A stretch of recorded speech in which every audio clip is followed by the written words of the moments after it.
Hey, everybody, this is Ace Frehley, and you're listening to Shout It Out Loudcast.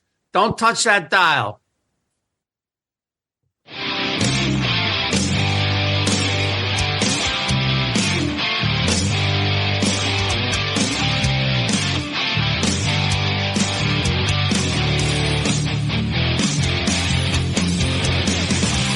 Shout it out loud, yeah.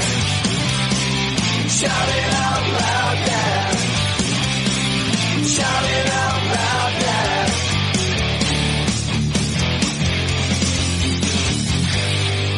I like it. The year is 1983. The album is Sports by Huey Lewis and the News. Welcome to episode 80 of the Album Review Crew, where we are going to review this multi-platinum mega album of the 80s, of the MTV era, of our childhood, and so much more. We're going to be welcoming our friend, the great Chris L. from the Pod of Thunder very soon, but right now, Zeus, it's me and you. What's up? Yeah, I can't wait to hear what Chris has to say. This is, I think, a album that was be right in his wheelhouse, so excited to get him on and talk. But before we do that, we got to go back to our pick last month, which was yours, and you had taken GNR Lies. Yes, and one thing I want to do before we forget is thank our good friend, the great Tony Musalam, for the intro music to our Album Review Crew episode. So, Tony, thank you for that. Sometimes we forget to thank you because we just forget, but we're not forgetting this month. Dude, how the fuck did you remember that? I have no idea. I don't know. I don't know. Sometimes my brain works in weird ways. So, Tony, this month you got a thank you from us. So, but anyways, let's get back to the polls here. Let's take a look at our Facebook group, Shout It Out Loudcasters. Again, as Zeus mentioned, we reviewed GNR Lies. And as always, favorite song. And the options were You're Crazy, Mamakin, Used to Love Her, and 1 in a Million. 46% with Used to Love Her. Tied at 22% was You're Crazy and 1 in a Million, and Mamakin comes in at 10%. Couple comments on the poll here. Mike Throne, the comedic value of Used to Love Her gets my vote. Raymond Gallus, great episode. I was not exposed to this album. It's very, very good. I can't get I Used to Love Her out of my head. I've been singing it around the house, much to my wife's chagrin. Nice. Craig Moran, I really like 1 in a Million, but it's like a dark secret that you keep hidden. But I chose Used to Love Her. It's just a fun, hooky song. Yes, it is. Stephen Wood, I love 1 in a Million. I love the aggressive strumming, which gives it a nice edge. Slash's solo is great, too. Adam Nickmeyer picks Nice Boys. Brendan Peavy, I was looking at my original vinyl pressing today of that album. I love the acoustic side. Our friend from Finland, the great Jani Aslak Rossinen, really looking forward to this episode. My vote goes to 1 in a Million because, like it or not, it is the most controversial song on the record among the covers, fake live tracks, and goofy alternative versions. Musically, it's the strongest original song since Patience isn't on the poll, but I remember being 11 years old and listening to the song going, did I just hear what I heard? And wondering if Axl was seriously of that opinion. The song taught me to think about what is said in a rock song and ponder whether I agree or not. A lot of comments here. The great Lana Cooper, You're Crazy. I prefer this version of the one on Appetite. Oh, absolutely. Both are great, but the slower tempo and acoustic treatment on the Lies version give it a sleazier feel. And then I commented, Zeus, with a video clip of Why Do Good Girls Like Bad Boys from the Bachelor Party movie. Why do good girls like bad boys? Dun, dun, dun, dun, dun, dun, dun. All right, let's take a look over here at the world of Twitter with the poll. 44% Used to Love Her. Tied Mamakin in 1 in a Million at 24%. You're Crazy comes in at 9%. Our buddy John Gross votes for Mamakin. Vinnie Vincent Saved Kiss says, isn't there another song on that album that might have topped this poll? He could be referring to Patience. I'm not sure. Wesley Ship says, if you're easily offended, do not look up the words to 1 in a Million. And I'm going Mamakin definitely better than the Aerosmith original. Yeah, a lot of people picked that. We got Vet Halen here chiming in with a movie poster of Hard Bodies and says, Brad and I said it at the same time. That's right. There was a Hard Bodies reference in that episode. Dude, you know, in Hard Bodies, the redhead guy that's in Colors. It's in Can't Buy Me Love. Shit on my house. Yeah, that's He's Malachi from. That's also Malachi from Children of the Corn. And he's also one of the people that moved in next door, that sleeper movie, The Burbs. Oh, another Tom Hanks classic. Yeah. Right. That fucking movie. When he gets offered the sardine, it's all squishing in his mouth. Gross. But let's throw it back to you, Zeus, on the Book of Face for GNR Lies. All right. On the Book of Face. The Porn King lists his songs. He has Patience number 1, Nice Boys last. And then he lists his other stuff there. Dale Rose says, don't need to buy none of your Kiss merch today. Chris Hall says, excellent review, boys. Totally agree with Zeus on Patience. Okay. Fair enough. Not the big fan of the song Patience. How do you, my friend? That's all right. Samuel Wilson, never a big fan of this album except for 1 or 2 songs. I thought it was mostly filler and a waste of time. Wow. That's aggressive. Yeah, it seemed like you're getting a little reactive there. Just, a little overreactive. Just, just a hairpiece. And then the great Jason Warden was so happy in capitalized letters to see a new UARC this morning. You guys are definitely 1 in a million. Ooh, I see what you did there. Over on Loudcasters, Adam Marson, great pick, Tom. Very entertaining episode. Mike Murphy, spent almost an entire year begging my parents to get me this and finally got it on cassette as my 4th grade graduation present in the summer of 89. Proceeded to play it ad nauseum for almost 2 years. I'd also like to hear just the straight side 1 studio recordings without the pumped in fake crowd noise. Great pick. Nice. John Whiteman adds a clip from the actual cover, and he highlighted it, which said Sue's toes shot off by Snatch Gang. Jesus Christ. And he is a Hall of Famer for a reason. Oh, my God. Yes, he certainly is. Frank Anzalone, awesome pick. I think it was last year I found an X copy in shrink with Hypes. One of those little antique shops where they had some vinyl, but clearly weren't interested in seeing how much something was worth. I never score shit like that, so it was a first. Fantastic record. And I'm going to go back to the great John Whiteman, because John Whiteman picked this up at a flea market, Tom. Oh, what? Yeah. Holy sealed wow. for like $2. How was that $2 sealed? This is Garth Brooks' The First 5 Years. First book ever written by Garth. 240 pages of Garth memories, 5 albums with over 50 songs, 19 new or unreleased versions, over 150 never seen photographs. Box set, written and recorded by Garth Brooks. Sealed. That is dude. He found it for like $2 and he shipped it to me. Nice. See? This is why we love you guys. And this is why the show goes on. Joe Decker. GNR is a band I should love. They hit in 87, my senior year of high school. The height of hair metal, the LA strip, all that. But I can't stand them. LOL. Axl's voice annoys me. And I know Slash is considered a guitar god, but a musician, LOL, his tone is horrendous. Oh, what? But still an excellent episode, boys. And yeah, Backpack Brad Rustoven. Zeus, you're right. Patience is fucking brutal. Unlistenable. Oh, my God. Unbelievable. And you wrote, what the hell did Axl and Slash ever do to you? Yeah, exactly. Oh, I don't have his theme, but the Greek thunder Thanos Akratides. Tom, you can supply the theme for him. Gah! Who posted something recently and annoyed the fuck out of me? What the hell did he post? I'm sure I'll read it on our episode that you guys will hear on Saturday, but you'll hear this first. I know what you're talking about. Do you remember what it was? It was some post. He was like, "Oh, why you guys so hard on Paul? Shut the fuck up." He's a nice guy. That's a problem. We're not. And How is he in our friend group? Because he's a nice guy. Because we like him. We like nice people. No, we don't. No, we don't. Certain people we do. he doesn't fit our group. Of course he does. Every group has a nice guy. Like Murph's a nice guy. He's a nice guy. Okay. Thanos is a nice guy. That we can't be all assholes. That would be terrible.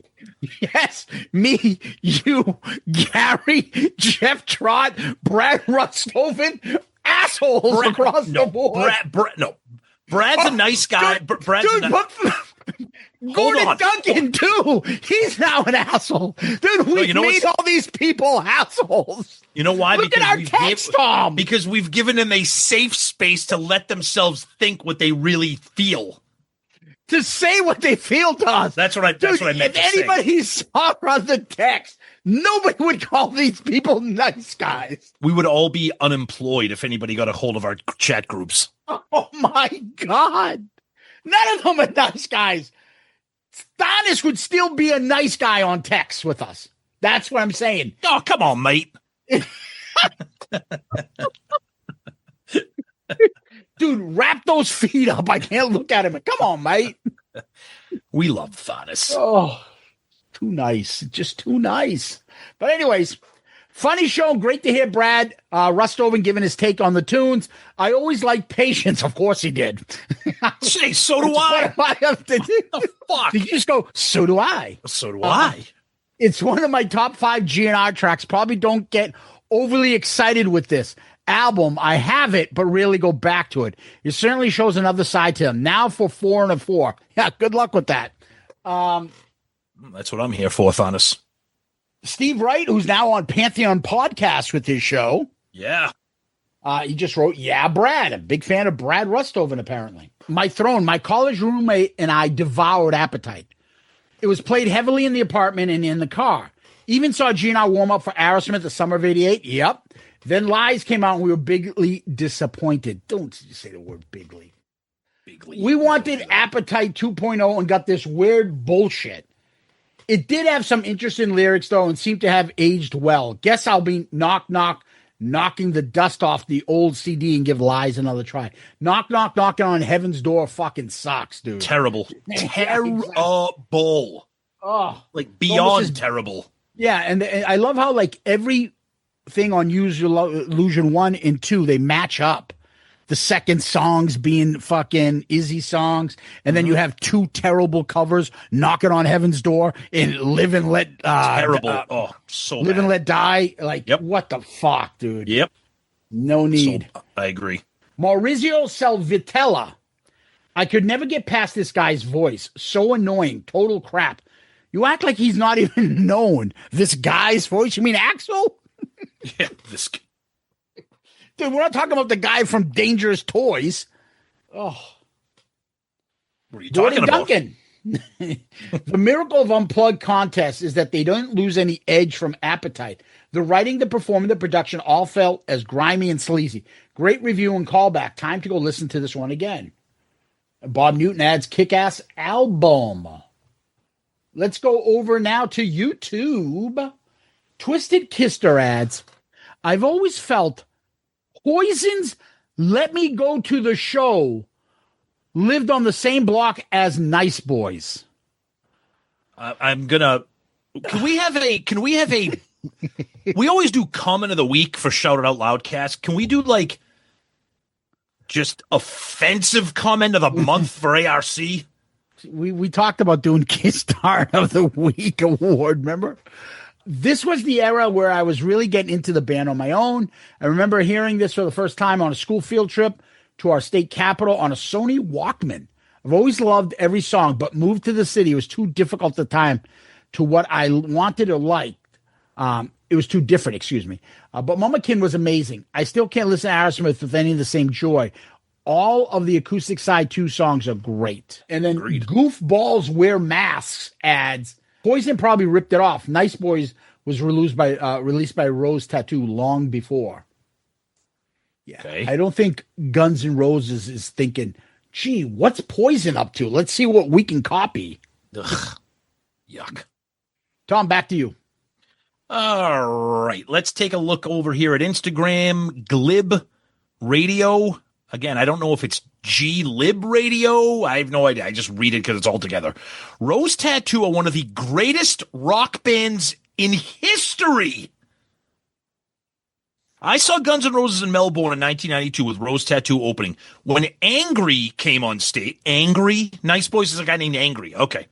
When Angry came on stage to sing Nice Boys with Guns N' Roses, Axl got on his knees in front of him and bowed to him. Axl said, "Ladies and gentlemen, Sir Angry Anderson." Motley Crue have also professed a love of Rose Tattoo. They're still touring the world today. When I was young, I wore their records out. I played them over. Thank God for Rose Tattoo. Honestly, I'm going to call 911 on you because you need an intervention right now with the Rose Tattoo. God love you. Thank you for listening, but come on, let's be serious. Couple emails here. Our buddy Josh Parham. Really enjoyed your review of GNR Lives. It was great hearing you talk about the anticipation of a new album coming out. This album was huge in that regard. I never knew that Nice Boys was a cover. Thanks for the info. While I do like Aerosmith, seems like other bands cover their songs better than the originals. A few examples.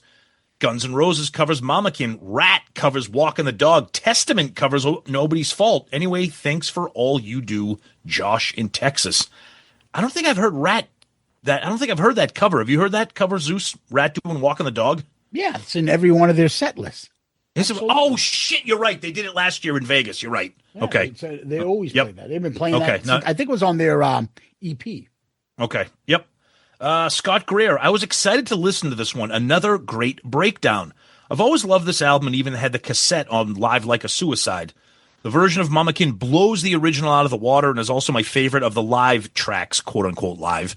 Based on how the band sounds and Axl sings, I'm guessing these sessions also yielded Shadow of Your Love, which was a B-side of the Live and Let Die single. It's actually not a bad song. Tom, like you, I prefer this You're Crazy to the version on Appetite. I suppose this tempo and style didn't fit the rest of Appetite, but it would have been cool to see early on that they would play acoustic in their arsenal. It seems that Lies helped spur on some of the acoustic unplugged genre. Tesla went on to release 5-man acoustical jam, and many other bands showed they could do this too. I will say that Cinderella had shown their acoustic side on their second album with Bad Seamstress Blues, which I love. Yep, good stuff. Thanks for the review, guys. I know that Zeus would agree that Elvis kicked this all off with his 68 special. Yeah, you have that. I think you bought the version where it's like they changed it, King and Court or something like that. Yep. It's a part of the 68 comeback special where he sat around with his original band members. It's awesome. Yep. And we finish up with Scott Hendricks. After listening to your latest ARC for Lies, I decided to go back and listen to the first episode that you did on Appetite for Destruction. Well, I have long considered this album to be almost perfect. I was so tired of hearing the, quote, big three songs all the time. That is until I listened to your show. Your insight and comments really brought those songs back around for me, so much so that I would stop the podcast and play them. That's the beauty of this show. I'm at a place in my life that these albums just hit different for me, and for some of the songs, your comments provide a great nudge for me to revisit them. Of course, the humor is always great. I think this was the first time in the last 45 years I heard the names Adrian Zemed and Danny Terrio. Keep up the great work. Scott Hendricks, longtime listener and Patreon supporter. That's right. And Zeus, that's feedback on GNR Lies. All right. Let's do what we normally do. Let's take a quick little break. And when we come back, we will have the great Chris L. from the Pod of Thunder podcast.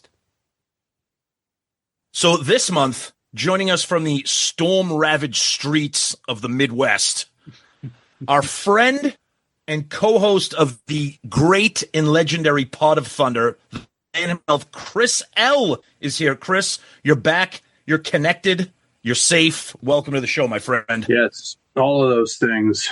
Thank you for having me. It's part of getting back to normalcy, doing some podcasting. Our show has been down for a couple weeks, but we're gonna get back up and going for an episode next week. But yeah, no, it's comes at a good time. Appreciate the invite and glad to be here.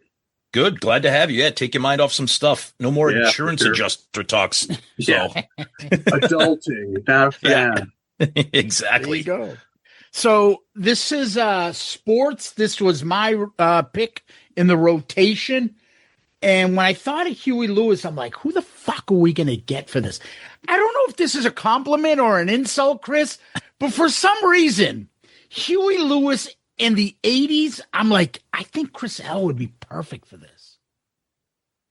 Yeah. I think maybe Nick would have been the next echelon up. He's a huge Huey fan and stuff. But I'm happy to have gotten the call. Got a lot to say about this album and Perfect. How you guys do the episodes. I'm glad you offered me the invite. I considered kicking it up to Nick, but selfishly, I'm like, nah, I'm gonna keep it. So Awesome. Good, Yeah. good. It's the perspective I'm looking for, not so much the admiration for the band. And that's the thing with ARC. Some of the people we pick, it's like, it makes sense if we pick somebody, but sometimes it's like, why'd you get him? Why not? Fuck it. I want to hear what they're going to say about the band. I don't care if they don't like them. Or we'll be like, why'd you pick that person? Because they hate this album and it'll make the episode hilarious. yeah, there you go. Yeah, There you go. exactly. Yep. So what we're normally doing, we start these off, just, how'd you get into the album? Where did you pick this up and all that? So sports, which, was in the 80s. I remembered Huey Lewis from the videos for not the first album, but the second album, early MTV.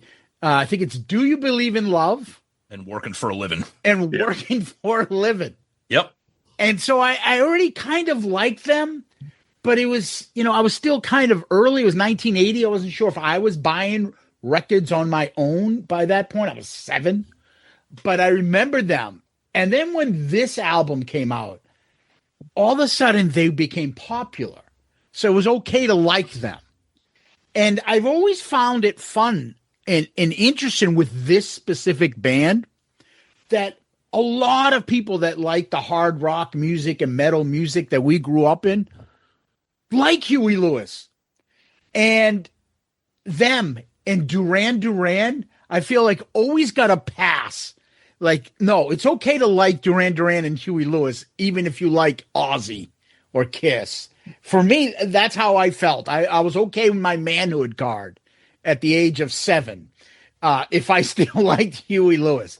And the other aspect of this band I always found interesting is they seem to be just in a time of pop culture icons. Madonna, Prince, Michael Jackson. Think of the aura. This was just a bar band from down the street that made it, which shouldn't make it. And you look at these albums, this one, and I think 4 came out next, and then The Power of Love on the Back to the Future. Back to the Future. Yeah. Stuff.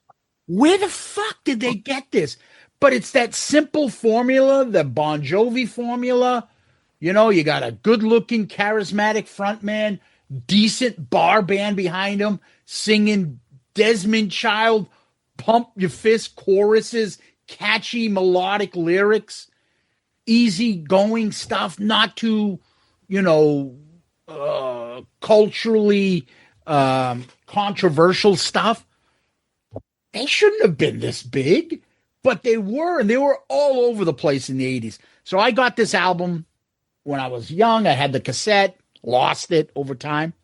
And then I bought it recently on my own and thinking of, at some point I'm going to do a album review crew on this because this album was there for a lot of us. And even if you didn't have the album, you probably knew 6, 7 of the songs of the 9 that are on here. So that's how I got into it. So Chris, what about you? Also through MTV. I would have been a junior in high school when this came out. I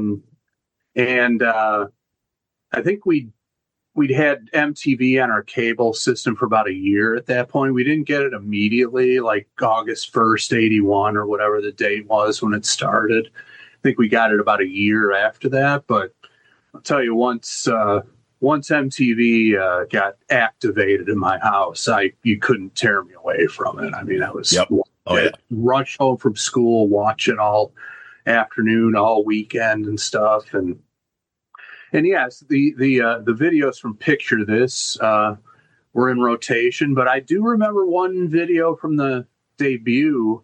It was, I think, Some of My Lies Are True or something like that. Oh, wow. Okay. I haven't even heard of it.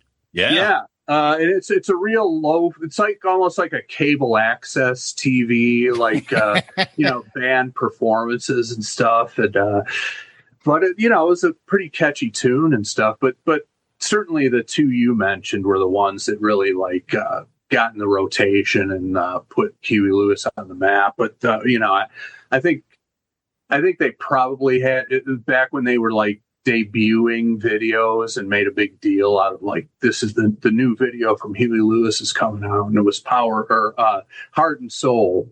Mm-hmm. And just video notwithstanding, just hearing that song was just instantly like, okay, they've raised their game. This is fucking great, Yep. And so it was through MTV for me as well. Yeah, I've same thing. We grew up. I mean, that iconic "Do you believe in love" video with them like all in the bed together, like fucking singing, stalking some woman in bed. Yeah, and then the working for a living video, and then MTV just. It's funny what you said, Zeus. Like, I think Huey Lewis and the News had like they. I'm going to give them probably too much credit than they deserve, but they had a brilliant formula because they knew what kind of music was going on at this time. And they were like, you know what? Let's make pop rock songs, some of them bordering on new wave like MTV was doing, right? But let's get a guy with like a raspy kind of classic rock voice, a band that can do guitar solos, a band that can do saxophone solos, a band of musicians, right? Because at this time you were either a hard rock heavy metal band with a musician, or you were Duran Duran or Flock of Seagulls with keyboards and synths, and so just accessible. I mean, Huey Lewis and the News. I think this is one of those bands. Literally everybody likes to some degree. I mean, can you imagine somebody like Huey Lewis and the that's a terrible band? I can't stand them. Like, one's gonna. I can. What's his name? Who's the conservative comedian that used to be on the Man Show? The big Carolla? Yeah, Adam Carolla. Yeah, I heard him talking. There was a quick clip of something, and he was talking about crappy music, and he's like, and then Huey Lewis, who's like, who listens to that shit? That's sappy shit. I was like, what the fuck? I was like, the first person I've ever heard that's like un-American. First of all, that just solidifies my opinion that Adam Carolla is no talent. Don't even get me started on that guy. But that has got to just be a hot take for the sake of a hot take. I agree. Like they had a production meeting. And it's like, everybody loves Huey Lewis. So if you say they suck, we're going to get a lot of engagement on social. So go ahead and say they suck. Yeah. It's true. Pretend that you believe it. It's true. But yeah, I mean, I've always been a fan. The funny thing is, I've never owned a single Huey Lewis and the News album ever, because they're always on the. They were always on the radio. They were always on MTV. Yeah, you didn't have to. I didn't. I'm the same. I never owned a Huey Lewis album. Nope. And like it didn't need to. They didn't need to. And this one specifically, right? Yeah, and then Back to the Future. And then Back to the Future set them off into orbit. They were huge already. Back to the Future comes out in '85. They have the official theme of that. Then they have Back in Time. Yeah. Then they have that Saturday Night Live skit. I don't know if you guys remember that, where they're in the elevator with Huey Lewis. And he's like, and he's trying to sing Back in Time, and Huey Lewis is like, yeah. It's like, so the pop culture thing of Huey Lewis, and then Zeus. I don't know. I know you haven't seen this movie, Chris. I don't know about you, but in 2000, when the American Psycho movie comes out, I know, of course I've seen it. Okay, and then you got him talking about Huey Lewis, and like he dancing to like Hip to Be Square, and talking to them about just how he they really came into their own during the sports LP, and then you get a bunch of people like who's he talking about right now? So it's just they're everywhere. It's slight hijack, but since you brought it up, did you guys ever read the book American Psycho? Chris, it is 10,000 times worse than the movie. It is, but like it came out worse in a good way or in a bad way? No, I mean worse in a graphic way. It's a fantastic book, but it's just it's brutal. Yeah, yes, it is. But, it was hugely controversial. So naturally, we all wanted to read it. Yeah. And it's just you're reading it along, and then the next chapter is called Huey Lewis in the News. Yep. And then it's just the whole chapter is a review of the sports album. Like, It's so true. It's perfect. And then when you watch the movie and you see Christian Bale standing in front of his hi-fi, just waxing poetic about Huey Lewis while he goes and gets an axe to kill his friend. It's just awesome. yeah, it is. Yeah, that's the great. thing about that is I just always remembered like who's the big, like I didn't read the book, but I remember like who's casting him because they're supposed to be Leonardo DiCaprio, and they're like, oh, really? Yeah, and they're like, who's this guy? Who's this actor that won the role? Because it was very sought after. Oh yeah. And then now look at his career. Like people get that it's him. They can't imagine anybody else playing that role. Right.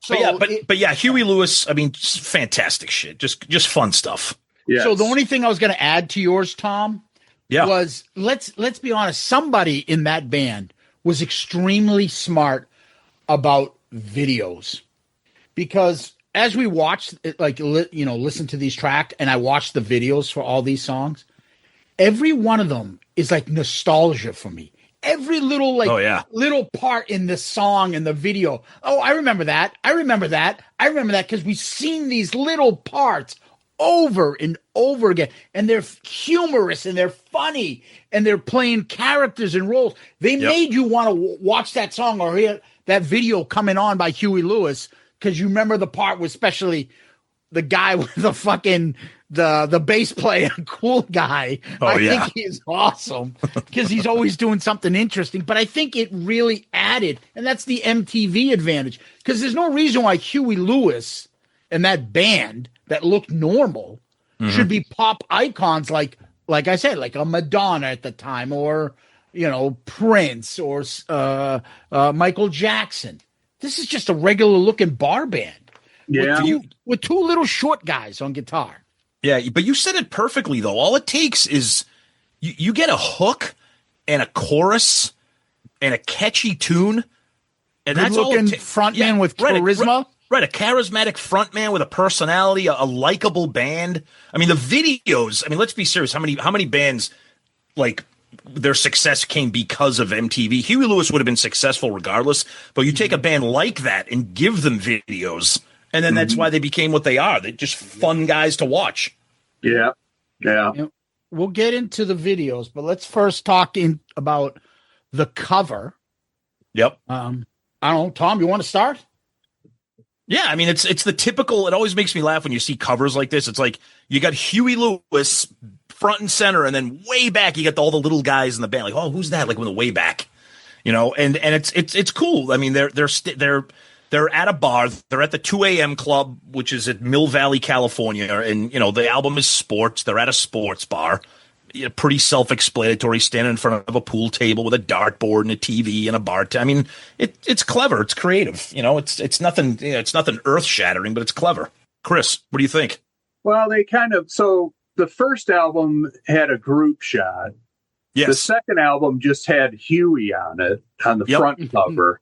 Yep. So this one they kind of toggled back and included all the band guys, and it was they had like Zeus said, the bass player was the bartender, and the rest of them were just kind of sitting around. It's like an artist rendering. So it seems like if they did a slight detour, it's to me it reeks of like record company shit. Like, well, Huey Lewis is the guy, so we don't need to picture the rest of these guys.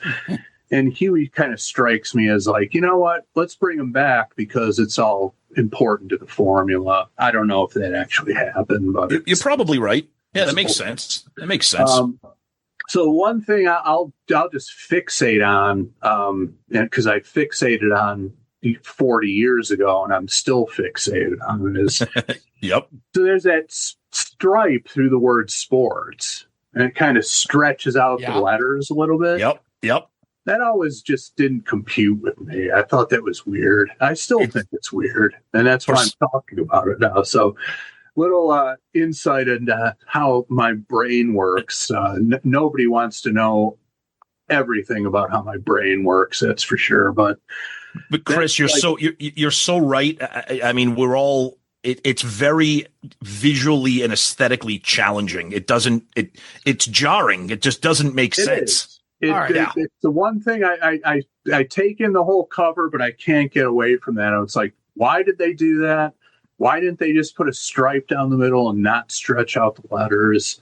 This is the kind of crap I waste my mental energy on 40 years later. So One of the things was said on Wikipedia, said the title of the album was a play on the band's name.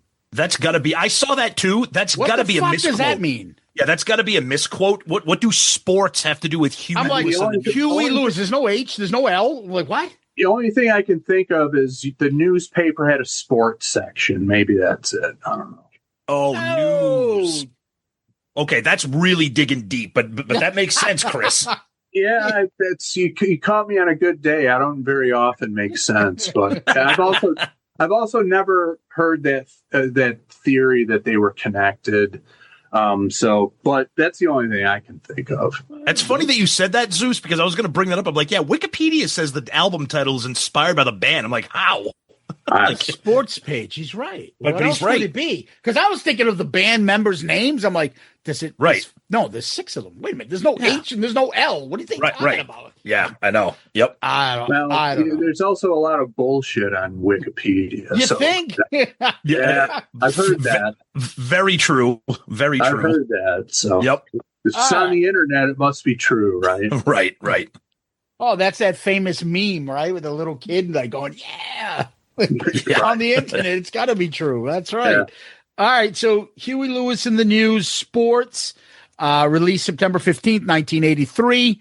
It's produced by the band. They did it themselves. And supposedly it's because their manager heard the other producers they were thinking about. And they're like, we listened to the demos. They're about as good as any producer we're going to get. Why don't you guys just do it? So they had them produce it. And the band is, and these are the members, never knew anybody else's name, but it's obviously Huey Lewis.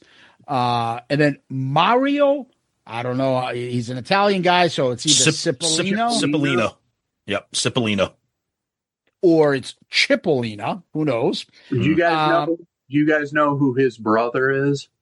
The name sounds very familiar, but tell us, Chris. It's another thing that's stayed in my brain for this long. His brother is John Cipollina, and I believe he was in Quicksilver Messenger Service. Wow, it's a Woodstock era hippie band. Yep. Yeah, and I'm pretty sure that's. I always say this on Pot of Thunder. Take everything that I say with a disclaimer that it could be completely wrong, because that's always a possibility. But I'm pretty confident it was Quicksilver Messenger Service. But anyway, that they were brothers. There's, if they're still alive, they're still brothers. But he's still alive. I know that. Okay. Yeah. Interesting. Yep. I don't think he's no longer in the band. Worthless factoid there. That's what we do here. It's all worthless factoids, Chris. Come on now. Yes, it is. So Chris Hayes is the little Napoleon Factor guy on guitar, who's a little guy, and he's always like, it used to annoy the shit. He's always acting like he's in like a hair metal band with the guitar. It's like, dude, when he's doing his solos, he thinks he's like George Lynch. I'm like, dude, you're he's all animated and like all expressive, and dude, you look like Heavy Mayo. You're like 5'1", if that. Yeah, he kind of definitely overdoes it in the Power of Love video. Oh yeah. I think he's got like his collar up all the time, and he's like flexing too, and he's like, You can tell how little he is in that in that, what is it, the Heart and Soul video, when he's got his face in the chest of that woman. And I'm like, dude, you look like you're like a 12-year-old. Or on the beach, if this is it with the two girls. He's always trying to play like a playboy, like he's like this sex symbol on guitar, flexing his biceps. Dude, Dude, you still shop at Oshkosh. All right, relax. He's like their version of Poindexter from Revenge of the Nerds. Yeah, exactly. He's Wormser. Yeah, he's Wormser like him too. That's it. Yes, Yeah, exactly. Harold Yep. Wormser. They left him there like the refugee camp. But yeah, he's it's funny because we'll do this again. When we tag people, and the guy will probably listen and be like, "The fuck did you tag me for?" And you fucking shit on me the whole time. Yep. Hey, that's what happens. Yeah, I'm sorry. I'll say though, the guy was a great player. They gave him tons of solos, and he always nailed them. Oh, Had a great excellent. sound. Agreed. Excellent. And I think, and I honestly, Chris, that's a good point. But I think that's one of the things that made Huey, like they appeased all the different fans. Like the rock guys are like, oh, this band kind of rocks. Oh, they have a solo. Oh, this guy's got a sax solo. Like then the women like him because he's singing like kind of love songs sometimes. And Huey Lewis is a good looking guy. Like it was brilliant. I mean, there's no secret why they're successful. Put it that way. It says we'll get into it when we listen to the songs. Yes. But, they checked pretty much every box. So. I made a point to note, like, this is a band, and on this album, we listened to 4 different solos. We've got a keyboard solo, obviously a guitar solo, a harmonica solo, and a sax solo. Like, these guys are musicians, a bar band. They can play everything. Yeah. Absolutely. And I think it works. And then the other little guy, he's a little guy, Johnny Colla. Johnny Colla. Johnny Coolballs. Yeah, exactly. I think that's maybe where I subliminally came up with the name Johnny Coolballs. But Johnny Colla, because Johnny Coolball's name was taken. He's the guitar guy, the rhythm guy, and the sax guy. Sax guy, Yep. Sean Hopper is the keyboard guy. And then Bill Gibson is the guy that looks like Doc from the Love Boat on drums, who's always wearing like a shirt and tie, kind of like in shorts. It's just not a good look for picking up the ladies. No. I was just about to say he probably got less action than Doc did. That's for sure. But that guy was not a handsome man, but he was a ladies' man. Yeah, that actor on the show. You're also a member of Huey Lewis and the News. At some point, there's going to be a trickle down effect where something's going to happen for you. You get the leftovers. Huey's busy, and so is the vampire bass guy. Johnny Coolballs is already dating somebody. I guess I'll hang with the drummer. And the other two look like I'll get arrested if I touch them. Yeah. How about the fucking? It's either the keyboard guy or the fucking Love Boat doctor on the drums. He'll get some eventually. So yeah, he's a handsome bastard too. Yeah, but that's the 6 members of Huey Lewis, and during their prime, you didn't know their names, but you knew every one of their faces because in all their videos, they all had something funny little clip that they were doing in all their videos. Well, the other thing too is they all had as we've kind of been poking fun at, they all had, for good, bad, or indifferent, they all had distinctive appearances. Yeah. Whether it was their hair or their facial or their glasses or their outfits, they always, like, you knew, like, that's the drummer. That's the guitar player. Like, they weren't just, they were like the exact opposite of like a hair band where they all looked the same. It wasn't Brittany Fox and you're looking at who's the bass guy and who's the guitar guy. They look the same. Yeah, it's like, where's Dizzy Dean's picket fence teeth when we need them? You know what I mean? Fucking guy had some big choppers. The other thing I would say that makes for this band that we were talking about, if you look at the credits, Huey Lewis is never the first name on the writing credits, but he wrote, like, with every song. He's got a writing credit with each member of the band except the drummer. So every member has a writing credit. And a couple of these songs, one was a cover. A couple of the songs were from the early band that Huey Lewis was in with some of these other members that they brought with them. So everyone's got they all have skin in the game. Yep.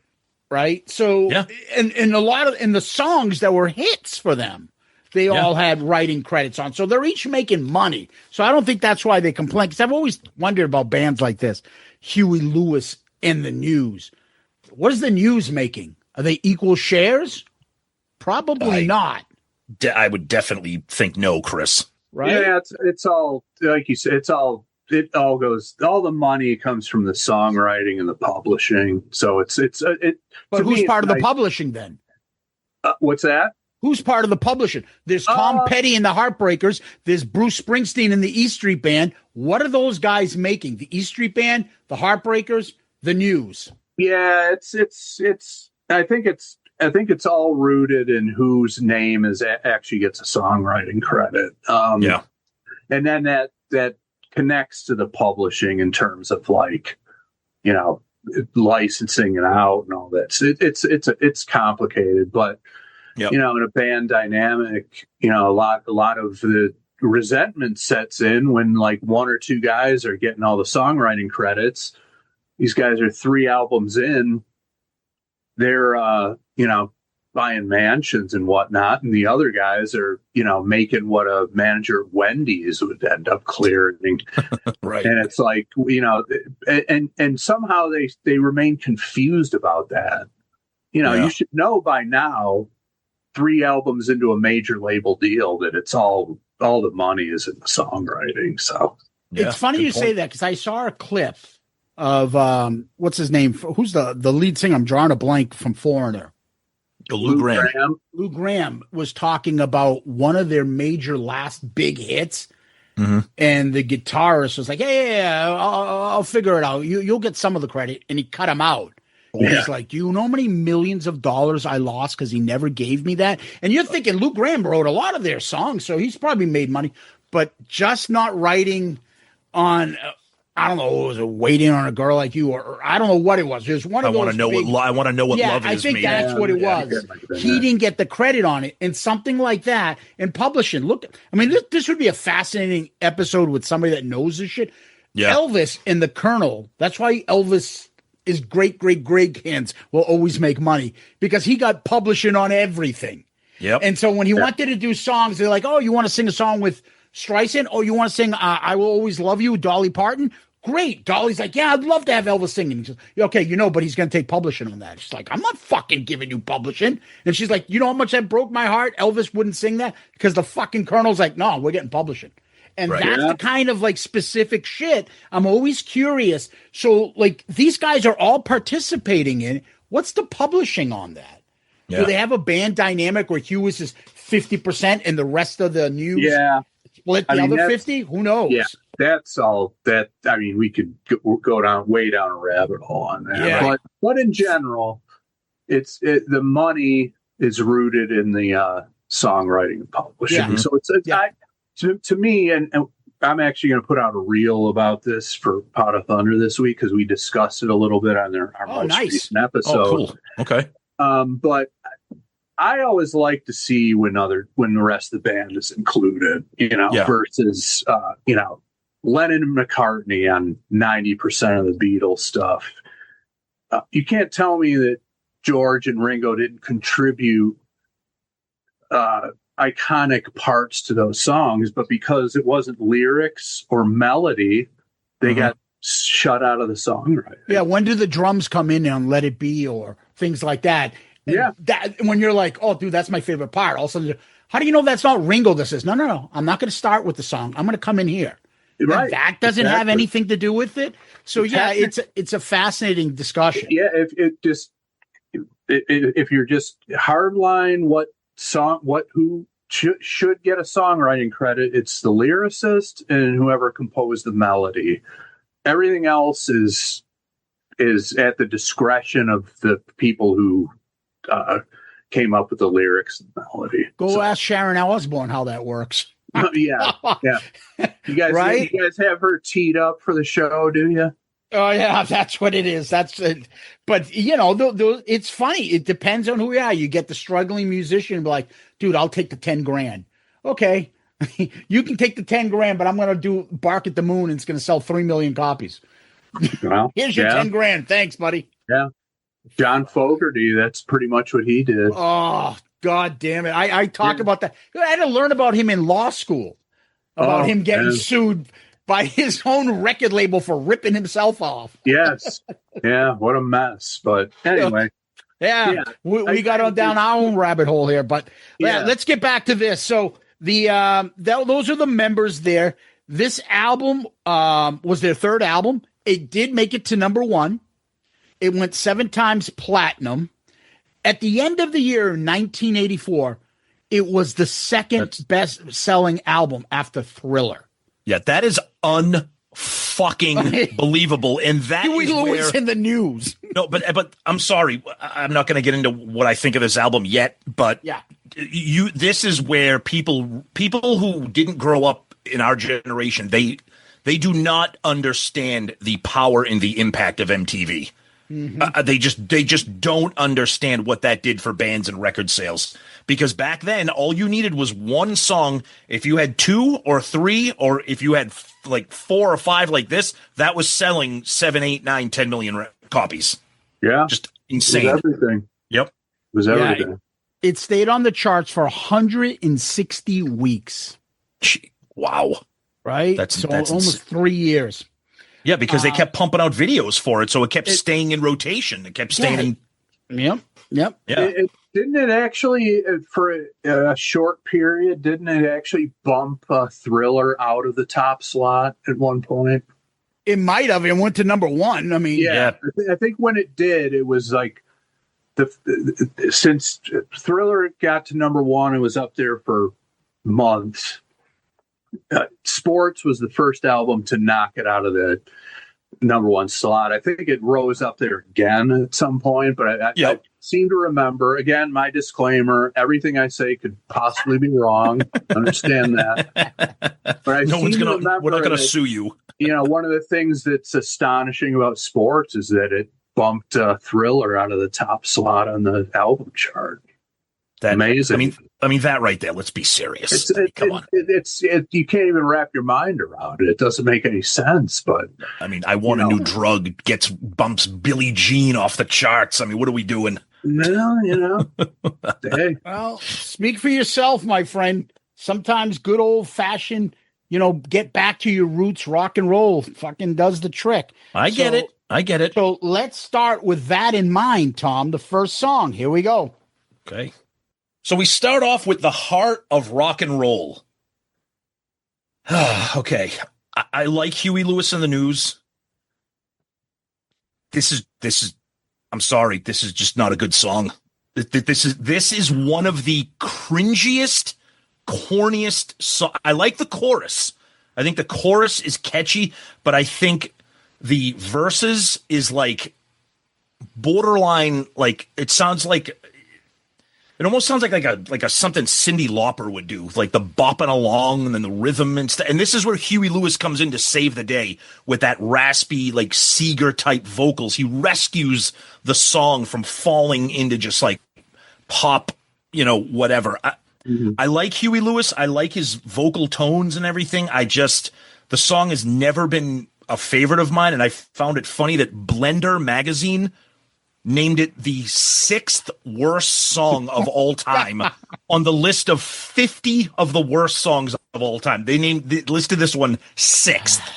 Okay. So I've never been, wicked cringy. It's just not like, I don't know, maybe because it's like 40 years removed and I'm like, I don't know. I like Huey, but I never was into this song, Chris. Yeah, I'm kind of with you on that. I mean, I like it as the album opener. I like how it cascades in with the heartbeat and stuff, and like taken in context with the album, it gives it a little extra juice for me. But in general, I'm just not a fan of these like jingoistic USA rock and roll songs, like "Rockin' in the USA" Kiss. What's the kid you were going there? R-O-C-K in the USA. That one too. I hate it. Yep. It's just, I just, in general, I don't like any of that stuff. And I would file this one in that heading for sure. Yeah. But it gets extra points as the album opener. I like how it kicks off the album. But that's fair. Okay. And also, there's nowhere to go but up after this, and it definitely does that. So so that's why I don't dislike it as much as Tom, but I totally get it. Okay, Zeus. All right. So the Heart of Rock and Roll, written by Johnny Colla and Huey Lewis. It was their third single, and it made it to number 6. Wow. So it's inspired by a gig they did in Cleveland. And so the song was going to be called because because they were saying that everybody just thinks it's LA, New York are the only two music scenes. And they were going to say the Heart of Rock and Roll is in Cleveland. Mm-hmm. Yep. Instead of is still beating. Yep. And they were thinking of other places, like, because they're from San Fran and they like the San Fran rock and roll. Think about Huey Lewis around the San Fran era that time, and Metallica's coming out. Yeah, exactly. In that area. That's crazy. I think we're in the wrong bar. But regardless, I mean, I love this kind of shit. I love old school rock and roll. And I think Tom, if I can remember correctly, like Bob Seger's old time rock and roll. I think you hate terrible. That. And I love Bob Seger.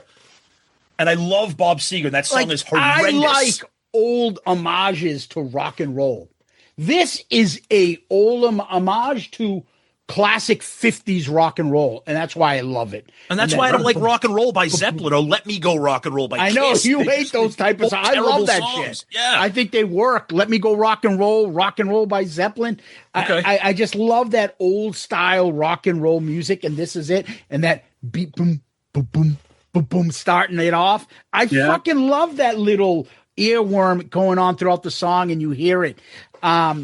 Anyways, you got the point right about the Blender 50, one of the worst songs. I'm like, have these people ever heard of what's that lady from Iceland? There's no way that her whole catalog isn't the worst 50 songs of all time. What, Bjork? Yeah, She's got a couple good songs.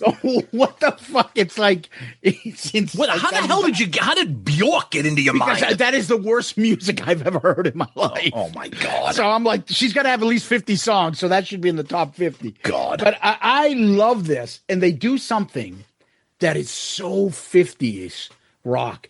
When instead of doing a guitar solo, he screams out the sax guy. I love that. I do like that. 50s sax solo comes on. Johnny! I do like that. He does it. Yep. And then we'll get to the video part. But when you watch the video and you see, you really think of those old Little Richard clips where he's got 5 or 6 people on saxophones going back and forth. I think this song rocks. I love it. It's fun. It's easy going. But let's get to the video. Anybody want to start us off? I like the clips. I like the classic clips, but the video itself is just as corny as the song. You get that white guy finger snapping and like the band kind of just hanging around and doing, look, I get it. It's 1984, whatever the hell year it is. I get it. I do like the clips, and I understand obviously the concept of the song. It's an homage to the 50s and the classic, the origins of rock. I get it. So I like that aspect of the video. It's fine, Chris. Yeah, it's all right. Yeah, it's not my favorite, and just your white guy finger snapping line just made my blood pressure go up because I instantly think of the Longest Time, Billy Joel. Oh, that is horrendous, and I love Billy Joel. And that I have that coming up on a different song, but go ahead. I have that. Yuck. Okay. Yeah. It's just it's all under the same heading, and it's like if I wanted the retro thing, I around that time period, give me a Stray Cats video because they're like actually not hearkening back. They're actually doing it for the modern day and doing it well. So when it comes to nostalgia like that, during the time period, I'd have much preferred to just watch a Stray Cats video than that. I like that. Okay. Well, you guys are forgetting like all the little different parts in this. Do you remember the band walking through? They're in New York. Yeah. He almost gets hit by a cab. Yep. And then they end up with their mouths dropped wide open, looking at a punk rock band. And then a hair metal band. And then they go to. I don't know if that's 2 guys or 2 girls that come out of that car. Yeah. And they shake their ass. Yeah. And then it's like that. You're right, the hair metal, and then it shows them like rocking out on stage, modern day stage, and then they have the clips of Chuck Berry and the legendary Duck Walk. I don't know why that's still fucking cool to me, but And then I love it. and then when they get to the chorus, the video goes black and white, showing Huey Lewis, kind of like the throwback video, like the throwback 50s. So yeah. Yeah, and they have the Elvis fucking leg dance. Yep. And then at the end, it goes black and white, and Huey Lewis's heart starts beating. Yep. And then he looks up at the end. Yeah. I see that. To me, the video, like the fact that we all remember all these things, proves the point of the influence of MTV. Sure. Oh yeah, of course. Oh, no doubt. Yeah, Right? no doubt. Nobody's So- questioning that. Yeah. Yeah. So, all right, let's go to song number 2. Heart and Soul. So now this song, talk about a bounce back. I mean, I love this song the very first time I heard it, and I can tell you right now, in preparation for this episode, I don't think I've lost 1 ounce of love for it. The song still is spectacular. Yeah. It's got such a vibe, such a groove, such an awesome chorus, great little guitar solo. I just think this to me, not that it matters, but my favorite Huey Lewis song is the Power of Love from Back to the Future. That's my favorite song that he's ever done. But Heart and Soul is a notch below that. I think this is just really a really great tune. And 40 years later, I think this is what the band does best. This is a really, really well crafted song. What they're doing in the verses, and then you got the kind of like the kind of guitars kind of seamlessly kind of come in for the chorus. Mm-hmm. It's great, Chris. Oh yeah, 100% agree. You're couldn't agree more. I mean, instantly hooked, and if anything, I like it more nowadays. And yep. You know, to give to give old Chris Hayes some credit, somebody referred to him as Napoleon earlier. Yep. Yeah. You know, those power chords in the chorus. That's like exactly what Gene's talking about when he's like A chords that crack your ribs, and just like basic, just impactful stuff that just because. Like you said, it's like that's the kind of thing that drew the rockers in. It's like, oh, there's some fortitude coming in here. You know, it got I don't know if heavy is the right word, but you could say, okay, that kicked into a new gear right there. And it's probably a perfect song. I mean, I can't think of any that's not even top tier and any other. Yep. All right. So Heart and Soul, written by Mike Chapman and Nicky Chin. Never knew it was a cover. Yeah. It was the first single from the album. It made it to number 8. Mm-hmm. I just think it's a fun pop song. Yeah. And it works. And it's just another one of their, like, you start seeing the formula in it and you don't realize it. And I didn't realize it too until I saw the movie Duets. Please tell me you guys have seen that. I know the movie, but I've never seen it. Is that what Huey and Gwyneth Paltrow? And I mean, yes. Have you seen it, Chris? I've not seen it. I've heard the cruising duet, you know, but I never saw the movie. You know? So it's about when karaoke was taken off, and Huey Lewis was basically scamming people. He'd go up there and he'd act like, oh, gee, what's this all about? How does this work? And it's like, oh, and they would have prizes for stuff. And there were people that really took it seriously, and he would scam people and act like he couldn't sing. And it starts off, I think, the movie when some guy's like, you can't, you're not going to do this. I'm going to win. And then Huey Lewis is like, oh, that's really scary to go up there. I don't know. And he's like, so why don't you put your money where your mouth is? And they start, gambling. And he goes up and he's like, I'll pick the song for you. And he does like Joe Cocker song. Yeah. And he's like, oh, Joe Cocker. So it was like the White Men Can't Jump of music. of karaoke. Yeah. Of karaoke, yeah. And he goes up there and sings. Who knew that we needed a White Men Can't Jump karaoke? The soundtrack is fantastic, though. Dude, I'm not going to lie. I love their version of Cruisin'. I think that's friggin' awesome. Oh, she actually sings pretty well. But yeah. The fact that what I'm trying to get to, and the point, and taking a long term, but the fact is that I didn't realize wow, Huey Lewis got a fucking great voice. Yeah. Oh yeah. And the fact that he's like, oh, I have to sing, Joe Cocker, and then he pulls it off, and then the crowd's like, whoa, holy shit! That's what I'm saying. Like, he makes these songs work. They shouldn't really work that well. But It's definitely his vocals. is like very underrated, and I didn't realize it until I started listening to this album again and being like, oh, no wonder I like it. His voice worked. He's got that almost whiskey-soaked voice, and it's powerful. He's got good vocals, and the melody and the melodic stuff. Yeah, I mean, it works. I guess this was a band called Exile that did this song. That was the band that did. Do you remember that song? I wanna kiss you all over. Yeah. That was Exile. The fact that I know that is embarrassing. Yeah, no, that's in the movie with Andy Kaufman. That's in that. Oh, movie. Man in the Moon. Yeah, I remember because the whole soundtrack is really REM. Yeah. But anyways, Heart and Soul, the other big part of what we're going to do, I think I'm going to talk about the videos more than the songs. Probably. The video. Anybody want to start?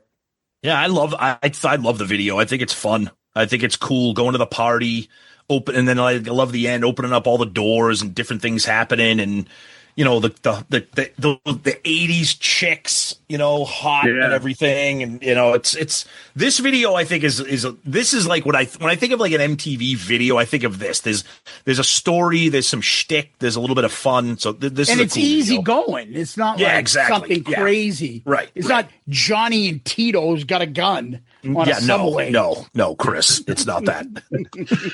No. I loved it. The leading lady, so to speak, very cute girl, definitely wholesome girl compared to some of the other video vixens that were going to start coming down the pike. Not that I have an issue with either one. It's all good to me. Girls on my TV screen, junior and high school, give me as many of it as possible. I'm good with it, Well said. And she was, and just fun, the Cipollina guy is Dracula. That's one of the doors he opens up. He's like sucking on the girl's neck there. Yeah. It was, but to me, it was, it was like a fun diversion, but to me, it was just all about the song, the song just made such an impact. And just a quick note about Chapman and Chin. I mean, you look up, a litany of pop hits, and the main thing I remember about them is they wrote half of the Sweet album, Desolation Boulevard, and I think they wrote a bunch of other hits for Sweet.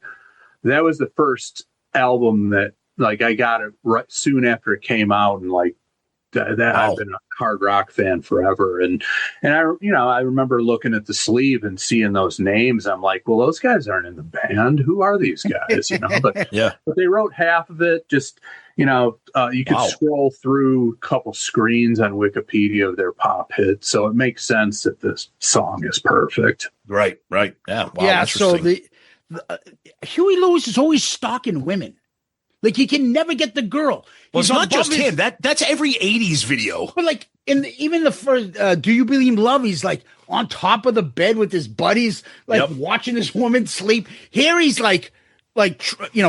following her around, watching her dance. And she's like dancing with like a John Oates lookalike, who's another little guy. The guy's like 5'7", goes up to her chin, and he's got a wicked 80s porn guy mustache. Looks like John Oates. And he's stalking her throughout the whole thing. And then, of course, little guy's got to be the ladies' man with the big boobs. Yeah, like you said, doing the Wormser. Exactly, like Wormser when he's with the Omega Moves. Yes, exactly right. Yep.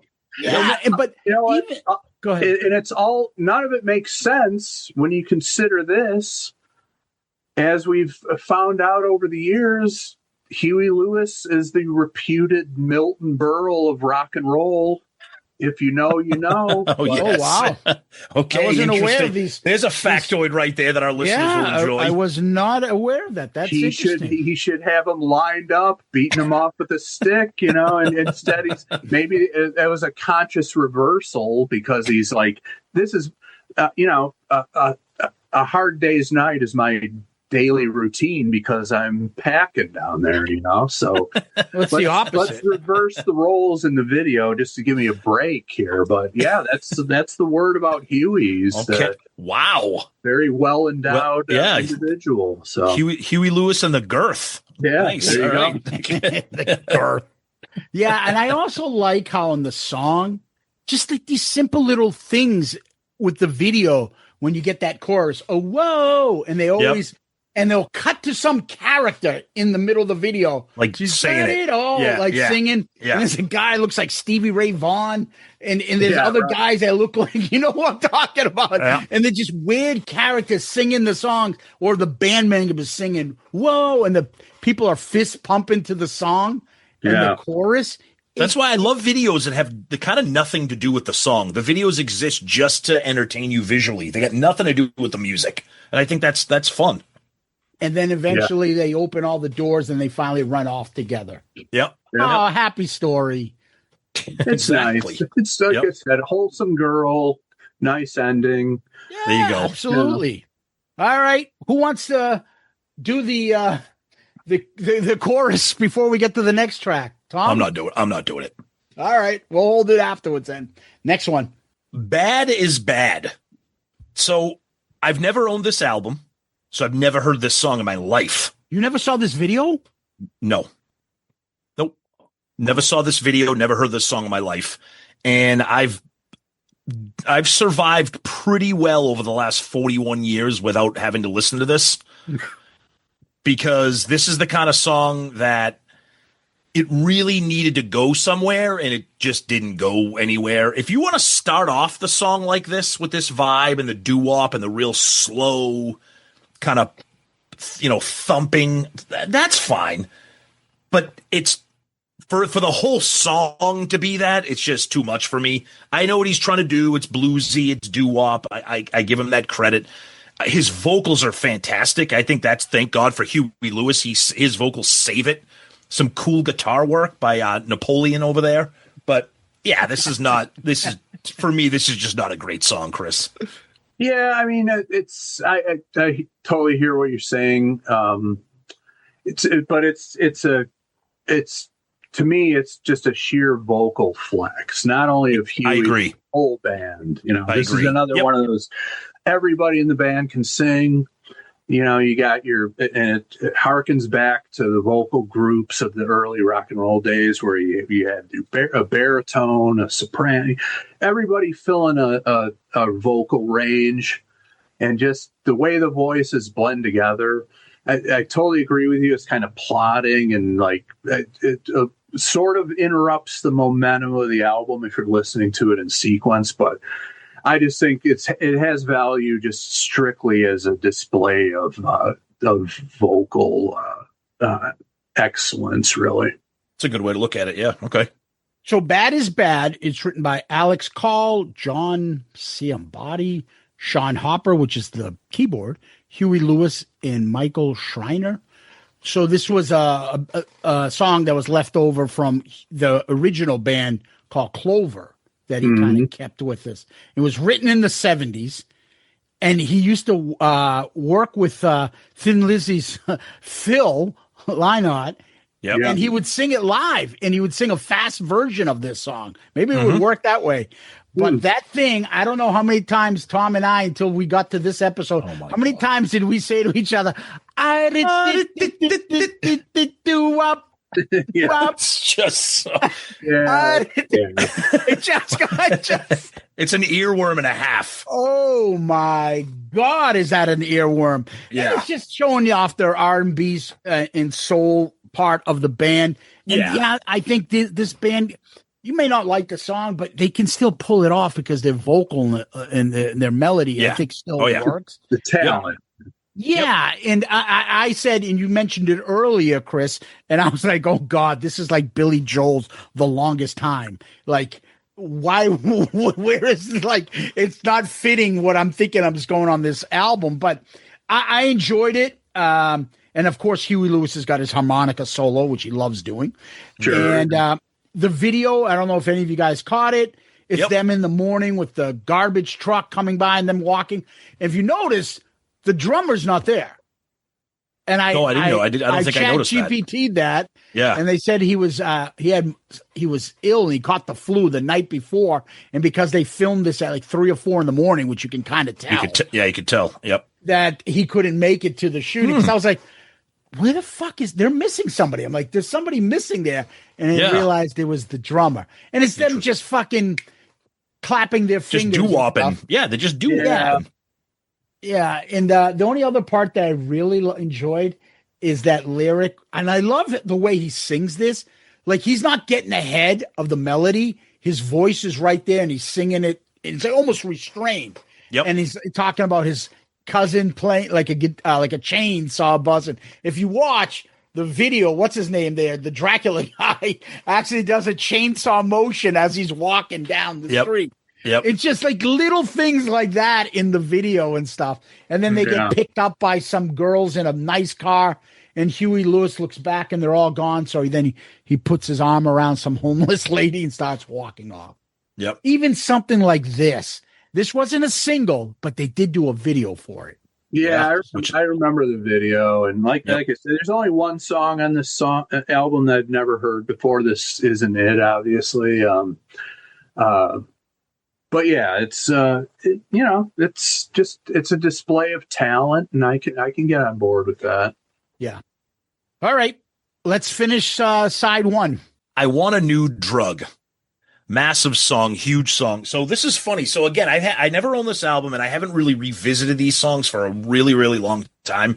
So I knew I was going to like Heart and Soul, and I was like, I Want a New Drug. I'm like, I haven't heard that in a while. It's kind of a hokey, corny song. This fucking song rocks, and it fucking it carries. I was surprised by how much like heft this song has. Because I just remember it being like kind of hokey with the like, I want a new drug, but like that bridge into the chorus when he's like, "Wonder what made me nervous, wonder what," I think the guitars, the horn solo. I was really surprised. Like, this song is ballsy 40 years later. And when we were younger, we're like, oh my God, he's talking about drugs? What is this? I can't believe this. And then obviously the drug is like love. I want to like feel one that makes me feel the way I feel with you. So it's not drugs. He even says that, obviously. Yeah. Right. But I was really like surprised. I'm like, this song has some balls to it. The verses, the bridge into the chorus, the solos, forget about kind of the silly lyrics, but they're not that silly because they are symbolic. But yeah, I was very pleasantly surprised to revisit this one, Chris. Yeah. Again, we got to tip our caps to Napoleon. I think he, this is the most guitar driven track on the album. And, he just, the opening salvo is just those 2 notes that just grab you. Wow. Yep. And he's got a prolonged solo in there, and the guitar drives the song. So obviously, as a guitar player, I loved it. Video is good. The thing I always remember is just his face getting dunked in the ice water. Sorry, I'm getting ahead of the. No, it's okay. We'll get to that. But sonically, listening to it, it just when we had this. You had the sax part, which is like a more of a melodic composed thing, and then it went into the guitar solo. Kind of reminded me of my days in the high school jazz band when, I was a guitar player, you had a whole horn section. You'd just be watching the conductor. He'd point at you to take a solo. And it just reminded me of the times I had to slide in after the sax player. And so that was a good memory. That's also, cool. I don't know if you guys noticed this, but I forgot about it, but I remembered it preparing for this show. During the fade out, when he's still taking guitar lead, he plays the intro to Purple Haze a couple times. Oh shit! Yeah, I thought. Okay, now that you say that, yeah, that's right. Wow, interesting. It's kind of like the Ace and Mike McCree's nod to 5-to-1 Doors. Yes, exactly. Okay, good call. Just tossed it in, and I remember the first time I heard it, I was the same way. I'm like, damn, that sounds familiar. What is Yeah. that? And Nice. a couple listens in, you're like, oh shit, it's Purple Haze. That's pretty cool. So Nice. All right. So I Want a New Drug is written by Chris Hayes and Huey Lewis. So that's why it's really guitar. that makes sense. So before I even get into the song, we all know that Ghostbusters got sued Yeah. Oh yeah. for stealing this. I fucking love Ray Ghostbusters. Parker Jr. Yeah, I love Ghostbusters. I love the song. I love the video, and I think they both work as two different type of songs with the same melody. But Sure. and they sued him, and then they settled. But because Huey Lewis talked about it on Behind the Music, They sued him Ray again. Parker sued him for breaking the confidentiality part to it. Yep. Oh, yeah. Yep. But so you're talking about Chris Hayes, and we were talking earlier about songwriting credits. Think about where he just made his money. This is still a big hit, and the Ghostbusters song that he's probably making royalties off left and right still. Yeah. And because he has his name on that, Yep. think about how much Absolutely. money he's making now, probably still from that. Yeah. God Yeah. bless him. Yeah, absolutely, man. Again, that's where everything, all those dominoes start to fall once your name is on the songwriting. Because once it gets licensed out, or somebody like Vanilla Ice stealing the bass line from under pressure. But that's not the same song. It No, goes it's not. There's an extra note in there, Yeah. But all that stuff, you're in position to clean up if your name is on the songwriting. So Oh yeah. Definitely. Yep. So this song was the second single. It went to number 6. There are 3 versions supposedly of the song between the single and the way they do. And I think there's some of the other versions are like the longer solos and the outros and things like that. And Huey does mention, as Tom was saying, that it's not about drugs per se. And that's why they did the video like that, to be like, drugs has nothing to do with the song. It's about love Exactly. and stuff. Yep. And then we talked about the Ghostbusters thing. The video, again, just nostalgia all over that place. And you started talking about it, Chris. Huey singing the lyrics inside the ice. That's I always remember that too. Yeah. Right? The other thing I remember about this is my Weird Al record when he did a version called "I Want a New Duck." And I thought it was like the funniest thing in the world because I was like 11 years old when it came out and Weird Al ruled the world. yeah. Yeah, the girl in this video that he's chasing on the bike, on the boat, in the concert, that's the girl from Heart and Soul. Heart and Soul video. Yep. It's the same girl. Same girl. Yeah. Oh yeah, it is, isn't Yep. it? Yeah. Yep. Yeah, she just doesn't have the curly hair. All right. This is a cool video. I even besides the ice water and the sink thing, it's a cool video. I think Huey Lewis, and this is the 80s, looks as fucking cool as can be in that fucking bright red suit, the black shirt, he's shaving. Yep. He jumps on the boat and the lyrics are in the newspapers that everyone's reading.